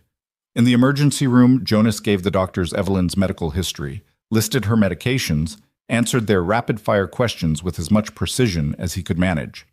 And then, once again, he was relegated to the waiting room while they worked on her behind closed doors. This time felt different. Worse. Jonas paced the sterile hallway with his fists clenched, trying to hold himself together. Pemberton came, alerted by a call from Jonas, and sat with him through the long hours. But Jonas barely registered his presence. His mind was fixated on Evelyn, on how fragile she'd looked lying on that bedroom floor, on the fear he'd seen in her eyes. It was past midnight when a doctor finally emerged, and Jonas was on his feet instantly. The doctor's expression was grave, and Jonas felt his stomach drop. Mr. Hale, I'm Dr. Chen. I've been treating Mrs. Marrow. How is she? She's stable, but her condition is serious. She's experienced another cardiac event, more severe than the first. We've had to use more aggressive interventions to stabilize her rhythm, and her heart is showing signs of significant damage. Dr. Chen paused, choosing his words carefully. I won't sugarcoat this. Mrs. Marrow's heart is failing. We can manage it with medication and monitoring, but the reality is that each event weakens it further. She may have months or she may have years. There's no way to predict with certainty. Jonas felt the floor tilt beneath him. Can I see her? She's sedated right now, but yes. She's in ICU, room 4. I should warn you, she's on a ventilator to help her breathe. It looks frightening, but it's temporary while her heart recovers enough to do the work on its own. Jonas nodded numbly and made his way to the ICU. When he entered Evelyn's room, he had to stop in the doorway and steady himself. She looked so small in the hospital bed, dwarfed by machines and tubes and monitors. The ventilator pushed air into her lungs with a mechanical rhythm that sounded too loud in the quiet room.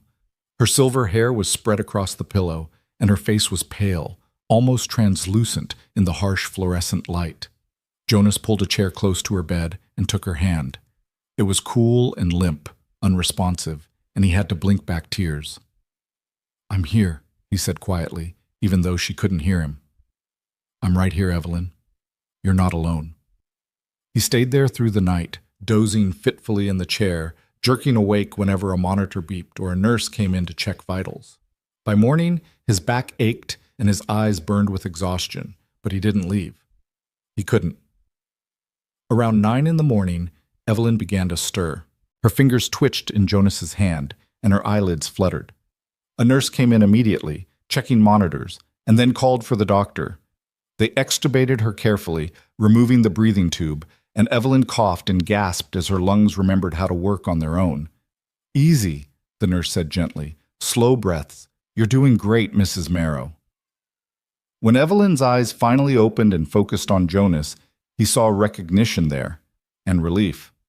She tried to speak, but her throat was too raw from the ventilator. The nurse gave her ice chips and told her to rest her voice. "Don't try to talk," Jonas said, squeezing her hand.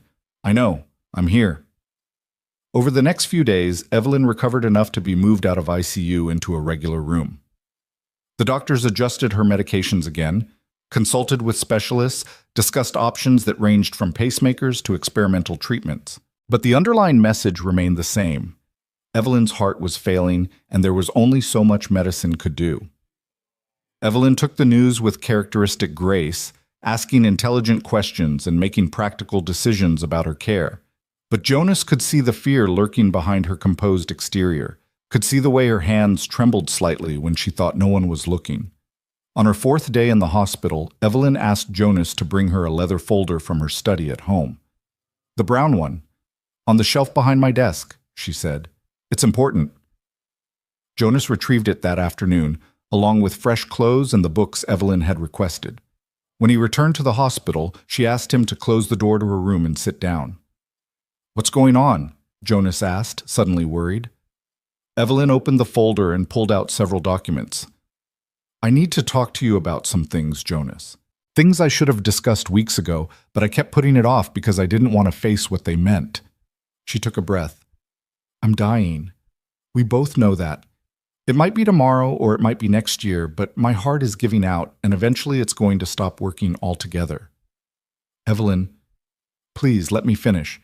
I've spent the last few days thinking about what I want to leave behind, what kind of legacy I want to have. And I've made some decisions." She handed him a document. "This is my will. I had Pemberton update it last week before this latest episode. I'm leaving everything to you, Jonas. The house, my estate, the foundation, all of it." Jonas stared at the document in his hands, unable to process what he was seeing. "Evelyn, no, I can't accept this." "Yes, you can, and you will." Her voice was firm, leaving no room for argument.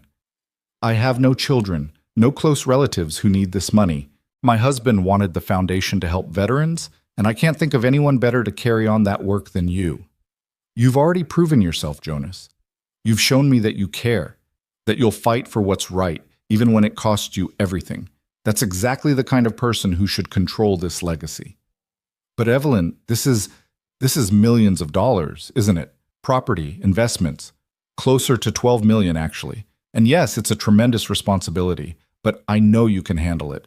I've watched you these past months, seen how you've grown, how you've found your purpose again. You're ready for this, Jonas, even if you don't believe it yet." Jonas felt tears burning in his eyes. "I don't want your money, Evelyn. I want you. I want you to get better, to live for years, to see the foundation grow and thrive. I want—" His voice cracked. "I want my friend to be okay." Evelyn's own eyes were wet now. She reached out and cupped Jonas's face with her hand. "Oh, my dear boy, I want that too." But we don't always get what we want, do we? What we get is the chance to make the most of the time we have, to matter to someone, to leave the world a little better than we found it. She smiled through her tears. You gave me that chance, Jonas. You saved my life that night on the highway, and then you saved it again by giving me something to live for. However much time I have left, I'll spend it knowing I mattered to someone, that I helped someone who needed it. That's more than most people get. Jonas pulled her into a careful embrace, mindful of the IV lines and monitors, and held her while they both cried. Valor, who had been allowed into the room by sympathetic nursing staff, pressed against Jonas's leg and whined softly, as if he understood the weight of the moment. When they finally pulled apart, Evelyn wiped her eyes and smiled. Now then, let's talk about what you're going to do with all this money. Despite everything, Jonas found himself laughing. You're impossible, you know that? I've been told.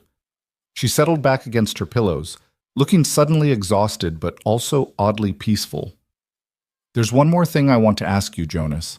When the time comes, whenever that is, I want you to promise me you'll keep going, that you won't let my death become another weight you carry.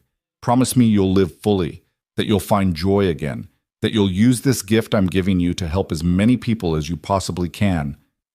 Jonas swallowed hard. I promise. Good. Evelyn closed her eyes, a small smile playing at her lips. That's good.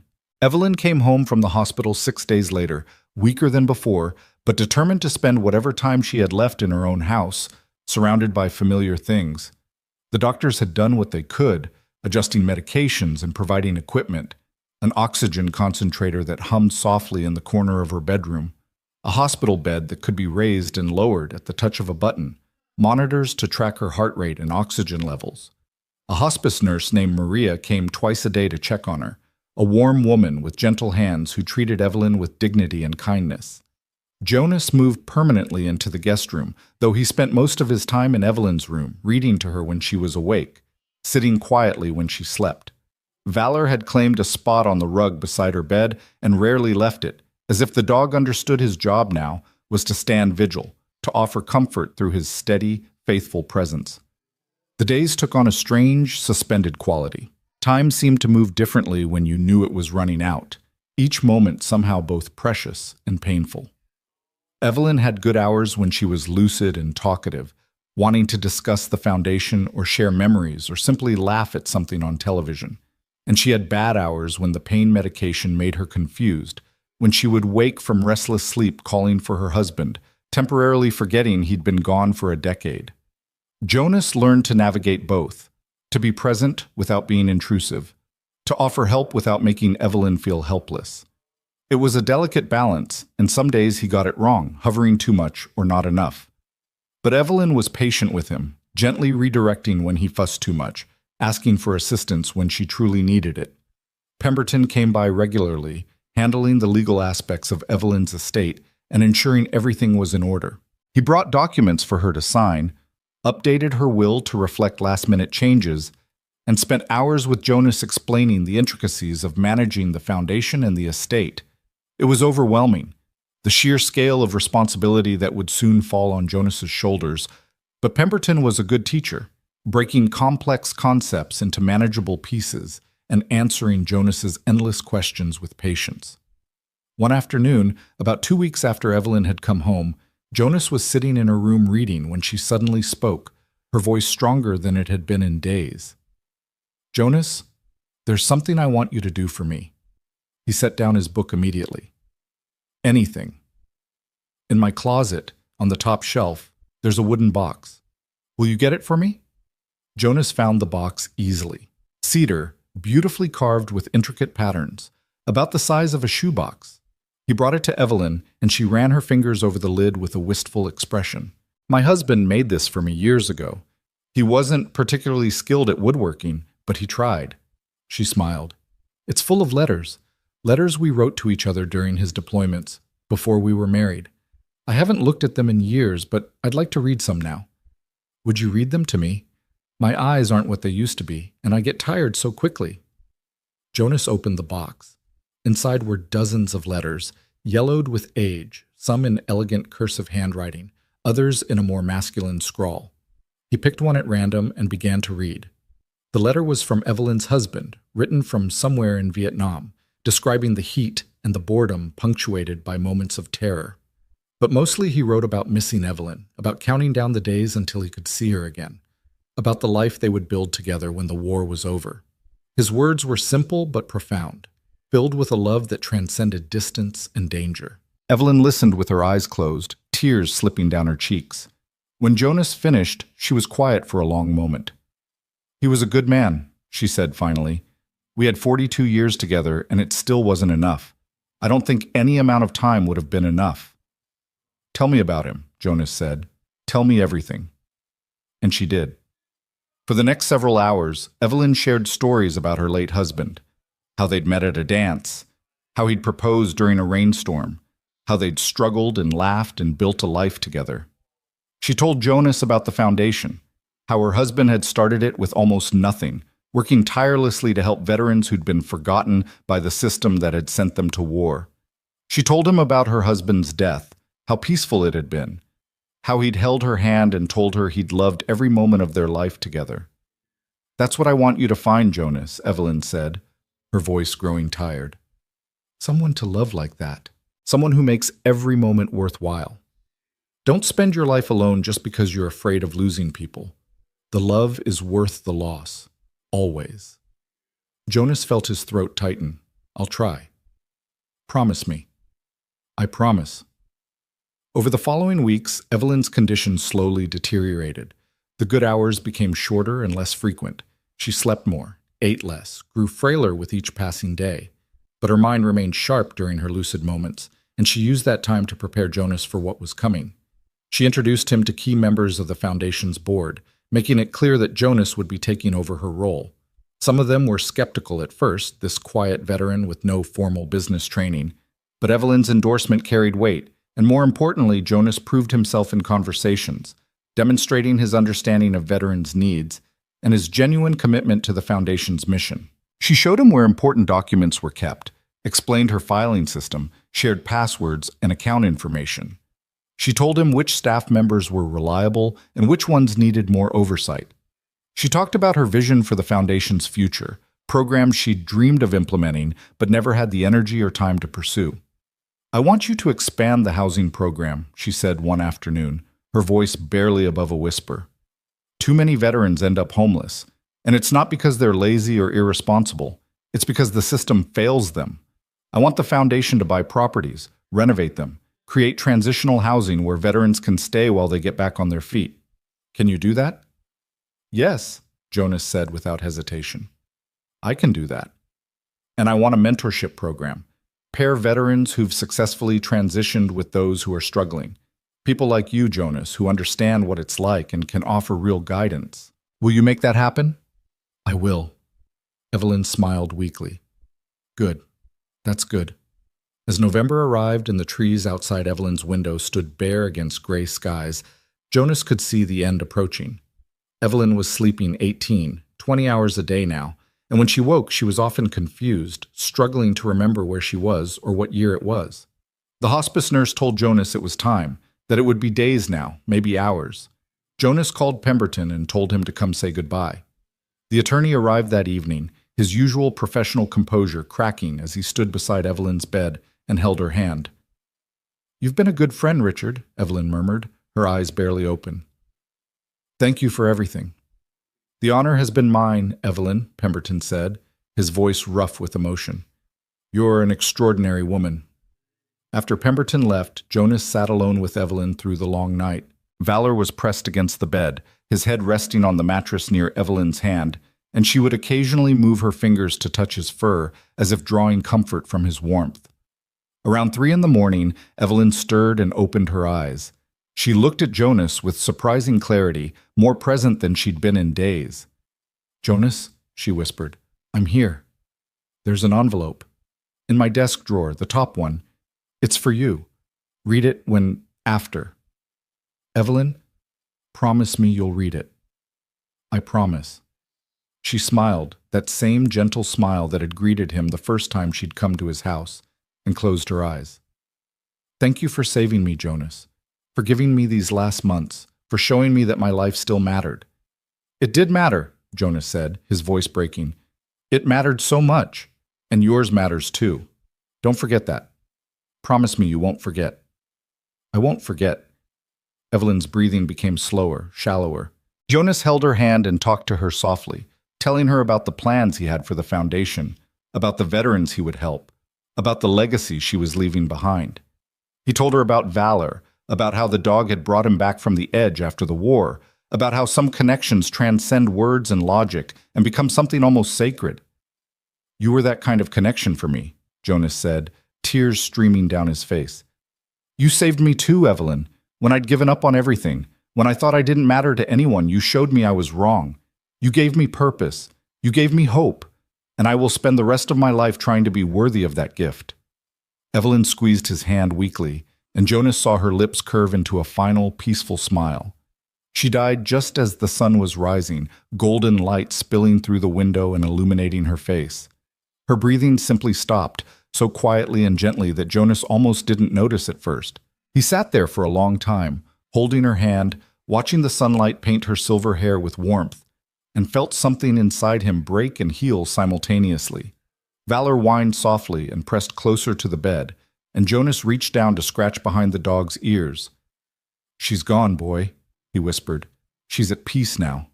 The hospice nurse came and made the necessary calls. The funeral home arrived to take Evelyn's body, and Jonas stood on the porch with Valor and watched them drive away, feeling hollowed out and strangely calm at the same time. Grief would come later, he knew. The full weight of the loss would hit him when the shock wore off. But for now, he just felt grateful. Grateful that Evelyn hadn't died alone, that she'd been loved and cared for in her final days, that she'd passed peacefully in her own home, surrounded by familiar things. It wasn't until that evening, after Pemberton had come and gone, after arrangements had been made and people had been notified, that Jonas remembered the envelope. He went to Evelyn's study and opened the top drawer of her desk. The envelope was there, cream-colored and sealed, with his name written on the front in Evelyn's elegant handwriting. Jonas sat down in her chair and opened it carefully.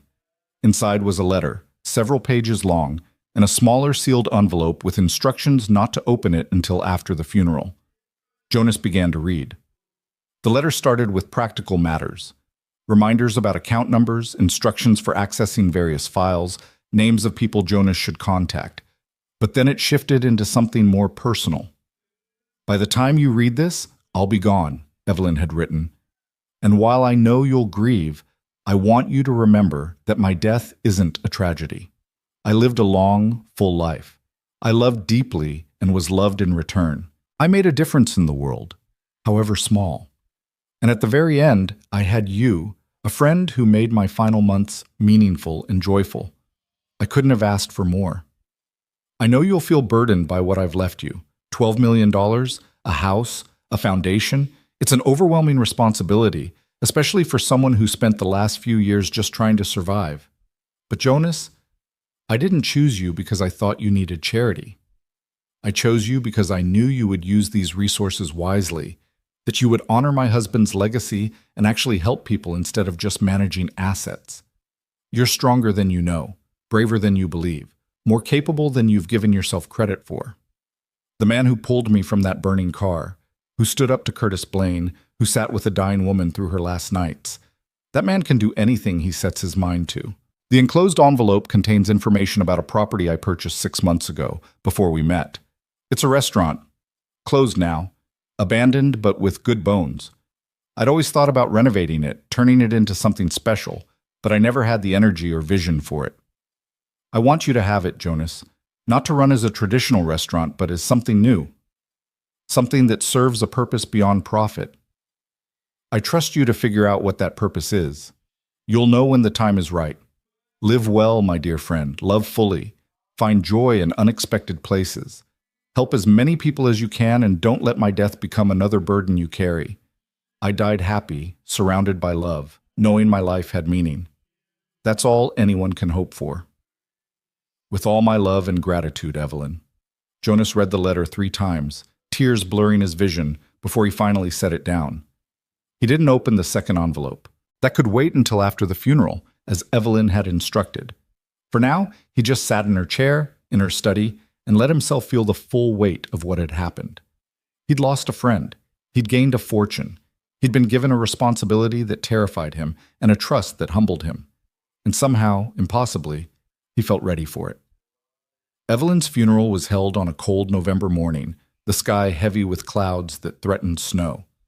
The service was at a small church on the edge of town, and Jonas was surprised by how many people came. Veterans Evelyn had helped through the foundation, staff members and board members, people from town who'd known her for decades, even some of Curtis Blaine's former victims who'd heard about Evelyn's role in bringing him to justice. Jonas sat in the front pew with Valor at his feet. The church had made an exception for the service dog, and listened as people shared memories of Evelyn. They talked about her generosity, her sharp wit, her unwavering commitment to helping those in need. They talked about her late husband and the love story that had inspired the foundation. And several people mentioned Jonas, talking about how Evelyn had spoken of him in recent months, how proud she'd been of the man he was becoming. When it was Jonas's turn to speak, he stood at the podium and looked out at the assembled crowd. He'd prepared remarks, but they seemed inadequate now, too formal and distant. So he set his notes aside and spoke from the heart. "I met Evelyn Marrow on the worst night of my life," he began. "I'd just been fired from my job for doing the right thing. I was broke, alone, and convinced the world was a fundamentally unjust place. And then I saw her car on fire, and something in me said I had to help. I didn't think about it. I just acted. What I didn't know then was that I wasn't just saving Evelyn's life, she was saving mine too. Over the months that followed, she gave me more than money or opportunity. She gave me something I'd lost a long time ago. She gave me hope. She showed me that one person really can make a difference, that standing up for what's right matters even when it's hard, that connections between people can heal wounds we thought were permanent. Evelyn used to tell me that my life mattered, that I mattered, and for a long time I didn't believe her, but she kept saying it, kept showing me through her actions and her faith in me, until finally I started to believe it too. That's the gift she gave me. Not the inheritance or the foundation or the house, but the belief that I had value, that I could contribute something meaningful to the world. I promise you, Evelyn, wherever you are, I won't waste that gift. I'll use everything you've given me to help as many people as I possibly can. I'll build the programs you dreamed of. I'll expand the foundation until it reaches every veteran who needs help. And I'll try every single day to be the man you believed I could be. Thank you for saving my life. Thank you for being my friend. Thank you for showing me what love and generosity and purpose look like. I'll miss you every day, but I'll also carry you with me in everything I do. Your legacy will live on, I promise you that."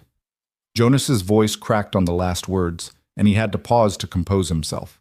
When he looked up, half the church was in tears. After the funeral, after the burial in the cemetery next to Evelyn's husband, after the reception where people shared more stories and offered condolences, Jonas finally went home, to Evelyn's house, which was his house now, though it would take time before it felt that way. He sat in the study with Valor at his feet and opened the second envelope. Inside was a deed to a property on Main Street, along with photographs and an architect's report. The building had once been a restaurant called Murphy's, a local institution that had closed 5 years ago when the owner retired. It was a large space with an industrial kitchen, a dining room that could seat 100, and an apartment above where the owner had lived. There was also a note in Evelyn's handwriting. This could be something special, a place where people who need a second chance can find one. Use your imagination, Jonas. Use your heart. I know you'll create something beautiful. Jonas studied the photographs, seeing past the peeling paint and broken windows to the potential underneath, and slowly an idea began to form. Over the next 6 months, Jonas threw himself into work. He officially took over as director of the Marrow Veterans Foundation, implementing the programs Evelyn had envisioned and creating new ones. The housing initiative launched with the purchase of 3 properties that were converted into transitional housing for homeless veterans. The mentorship program paired 50 veterans in its first year, with success rates that exceeded everyone's expectations. But Jonas's passion project was the restaurant. He hired contractors to renovate the building, working closely with them to preserve its character while modernizing the kitchen and facilities. He met with chefs and managers and staff, building a team that shared his vision. And he created a concept that was part restaurant, part training program, part second chance initiative. The restaurant would be called Second Chance Grill, and it would operate on a simple principle. Anyone who needed a fresh start could work there, regardless of their background. Veterans struggling with PTSD, people coming out of prison, individuals recovering from addiction, anyone who'd been knocked down by life and was trying to get back up, they would all have a place at Second Chance Grill. Staff would receive training in culinary skills, customer service, and basic business operations. They would earn fair wages and have access to counseling and support services. And they would work in an environment that valued their humanity over their past mistakes, that recognized everyone deserves a chance to prove themselves. The menu would feature simple, honest food, the kind of comfort food Jonas had cooked at the grill where he'd worked for Curtis, but elevated with better ingredients and more care.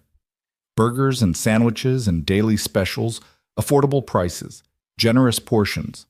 Nothing fancy or pretentious, just good food served by people who understood what it meant to be hungry in more ways than one. Jonas poured his energy and a significant portion of Evelyn's inheritance into the project. He worked alongside the contractors, painting walls and installing equipment. He taste-tested menu items and designed the dining room layout. He interviewed potential staff members and listened to their stories, seeing his own struggles reflected in their faces. The town watched the transformation with interest and skepticism. Some people praised Jonas's vision, but others whispered that he was naive, that a restaurant staffed by troubled people would never succeed, that he was wasting Evelyn's legacy on a foolish experiment. Jonas didn't let the criticism deter him. He'd learned from Evelyn that doing the right thing often meant going against popular opinion, that real change required taking risks others weren't willing to take. On a warm Saturday in June, almost exactly 1 year after the night Jonas had pulled Evelyn from that burning car, Second Chance Grill opened its doors for the first time. The line stretched around the block. People came from all over town, some curious, some supportive, some there just because they'd heard the food was good. Jonas worked the floor, greeting customers and introducing them to the staff, sharing the story behind the restaurant and the foundation that supported it. He told them about Evelyn, about her vision and generosity, about how one act of kindness on a stormy night had led to all of this. The kitchen hummed with activity, the staff working together with surprising efficiency. There were mistakes, of course, orders that took too long, dishes that didn't come out quite right. But customers were patient and forgiving, and by the end of the night, Jonas knew they'd succeeded in creating something special. As the restaurant was closing, as Jonas was helping clean up and preparing to send the exhausted but exhilarated staff home, the front door opened one more time. Jonas looked up, ready to apologetically inform the latecomer that they were closed, and stopped short. Richard Pemberton stood in the doorway, a smile on his face. "I had to see it for myself," the attorney said, walking into the dining room and looking around with obvious approval.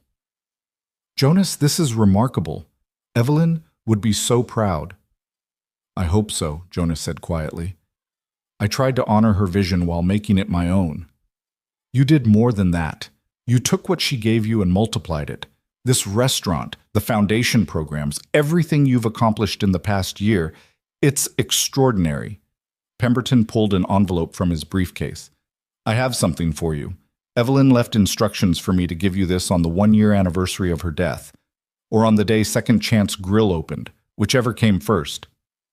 Jonas took the envelope with trembling hands. Inside was a single page written in Evelyn's distinctive handwriting. "Dear Jonas, if you're reading this, it means you did it. You took the leap. You trusted yourself enough to build something meaningful. I knew you would, but I'm still proud of you for proving me right. I want you to know that saving my life that night was the greatest gift anyone ever gave me. Not because it extended my time on Earth, though I'm grateful for the months we had together, but because it reminded me that I still had something to offer the world. You woke me up from a decade of sleepwalking through life, and you gave me a reason to care again.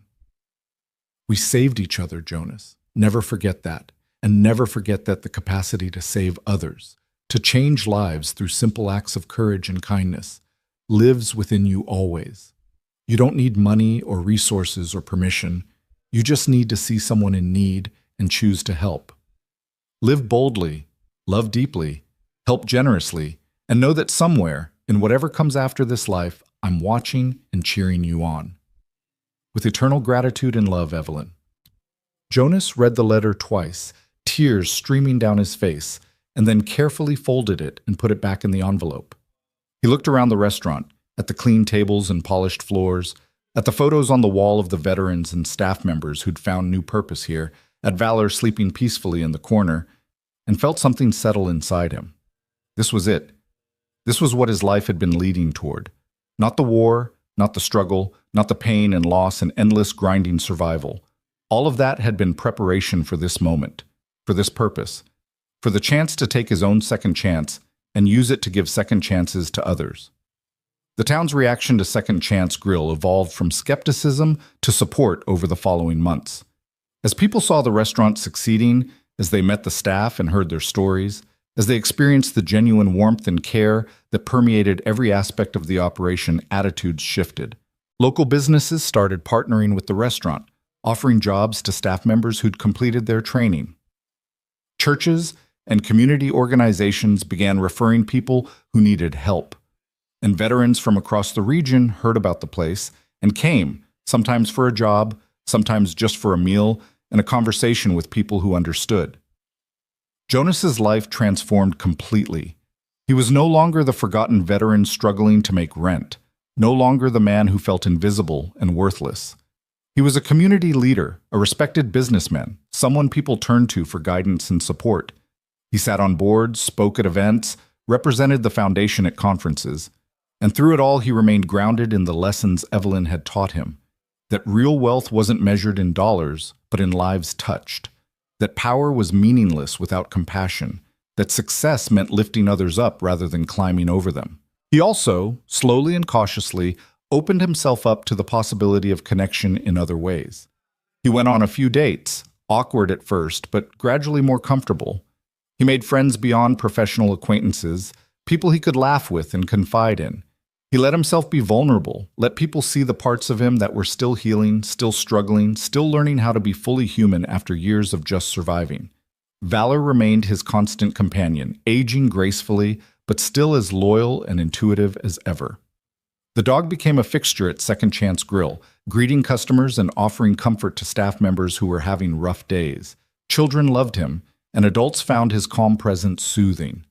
More than once, Jonas watched someone having a difficult moment sit down on the floor and bury their face in Valor's fur, drawing strength from the dog's patient acceptance. 3 years after Evelyn's death, Jonas stood in the dining room of Second Chance Grill on a busy Saturday night and looked around with quiet satisfaction. Every table was full, the staff moved with practiced efficiency, laughter and conversation filled the air. In the back corner, a young veteran named Marcus was celebrating his first day at a new job, surrounded by the Second Chance staff who'd trained and supported him. Near the front, an elderly couple who'd been coming every week since the restaurant opened was holding hands across their table, smiling at each other with the kind of contentment that comes from decades of love. And on the wall near the entrance hung a photograph of Evelyn Marrow, elegant in her red coat, silver hair shining, pale blue eyes bright with intelligence and warmth. Beneath it, a small plaque read, "In memory of Evelyn Marrow, who believed everyone deserves a second chance. This restaurant exists because she gave one to me. Jonas Hale." People often stopped to read the plaque and look at the photograph, and sometimes they would ask Jonas about her. He always took the time to tell them the story, about the storm, the fire, the woman he'd saved who'd ended up saving him. He told them about Evelyn's generosity and vision, about her late husband's foundation and the work they continued to do. And he told them that one act of courage, one moment of choosing to help when you could just as easily walk away, could ripple out in ways you could never imagine. "That's what Second Chance Grill is about," Jonas would say. "It's about believing that every person you meet, no matter how broken or lost they seem, has the potential for redemption and transformation. It's about choosing to see people's humanity instead of their mistakes. And it's about understanding that sometimes the person you're saving is actually saving you." As Jonas stood there that Saturday night, watching his restaurant thrive and his staff flourish, he felt Evelyn's presence as clearly as if she were standing beside him. He could almost hear her voice, proud and warm, telling him he'd done well, that he'd honored her legacy and created something beautiful. And Jonas knew, with absolute certainty, that she was right. The storm that had brought him and Evelyn together had been devastating and terrifying. But from that darkness had come light, purpose, and connection, and the kind of transformation that only happens when two broken people find each other at exactly the right moment and decide to heal together. He'd saved her life. She'd saved his. And together they'd created something that would go on saving lives for years to come. That was the gift they'd given each other. That was the legacy that would endure. And that was the story that stunned the whole town, not because of the money or the inheritance or the dramatic rescue, but because it proved something people desperately needed to believe, that kindness matters, that courage counts, that one person really can make a difference in the world, and that sometimes the hardest storms lead to the most beautiful dawns. Jonas Hale had started that terrible night as a man who'd lost everything, but he'd ended it as a man who'd found everything that truly mattered, and he would spend the rest of his life making sure that gift, that second chance, reached as many people as possible, because that's what Evelyn would have wanted, and because that's what love, real love, looks like.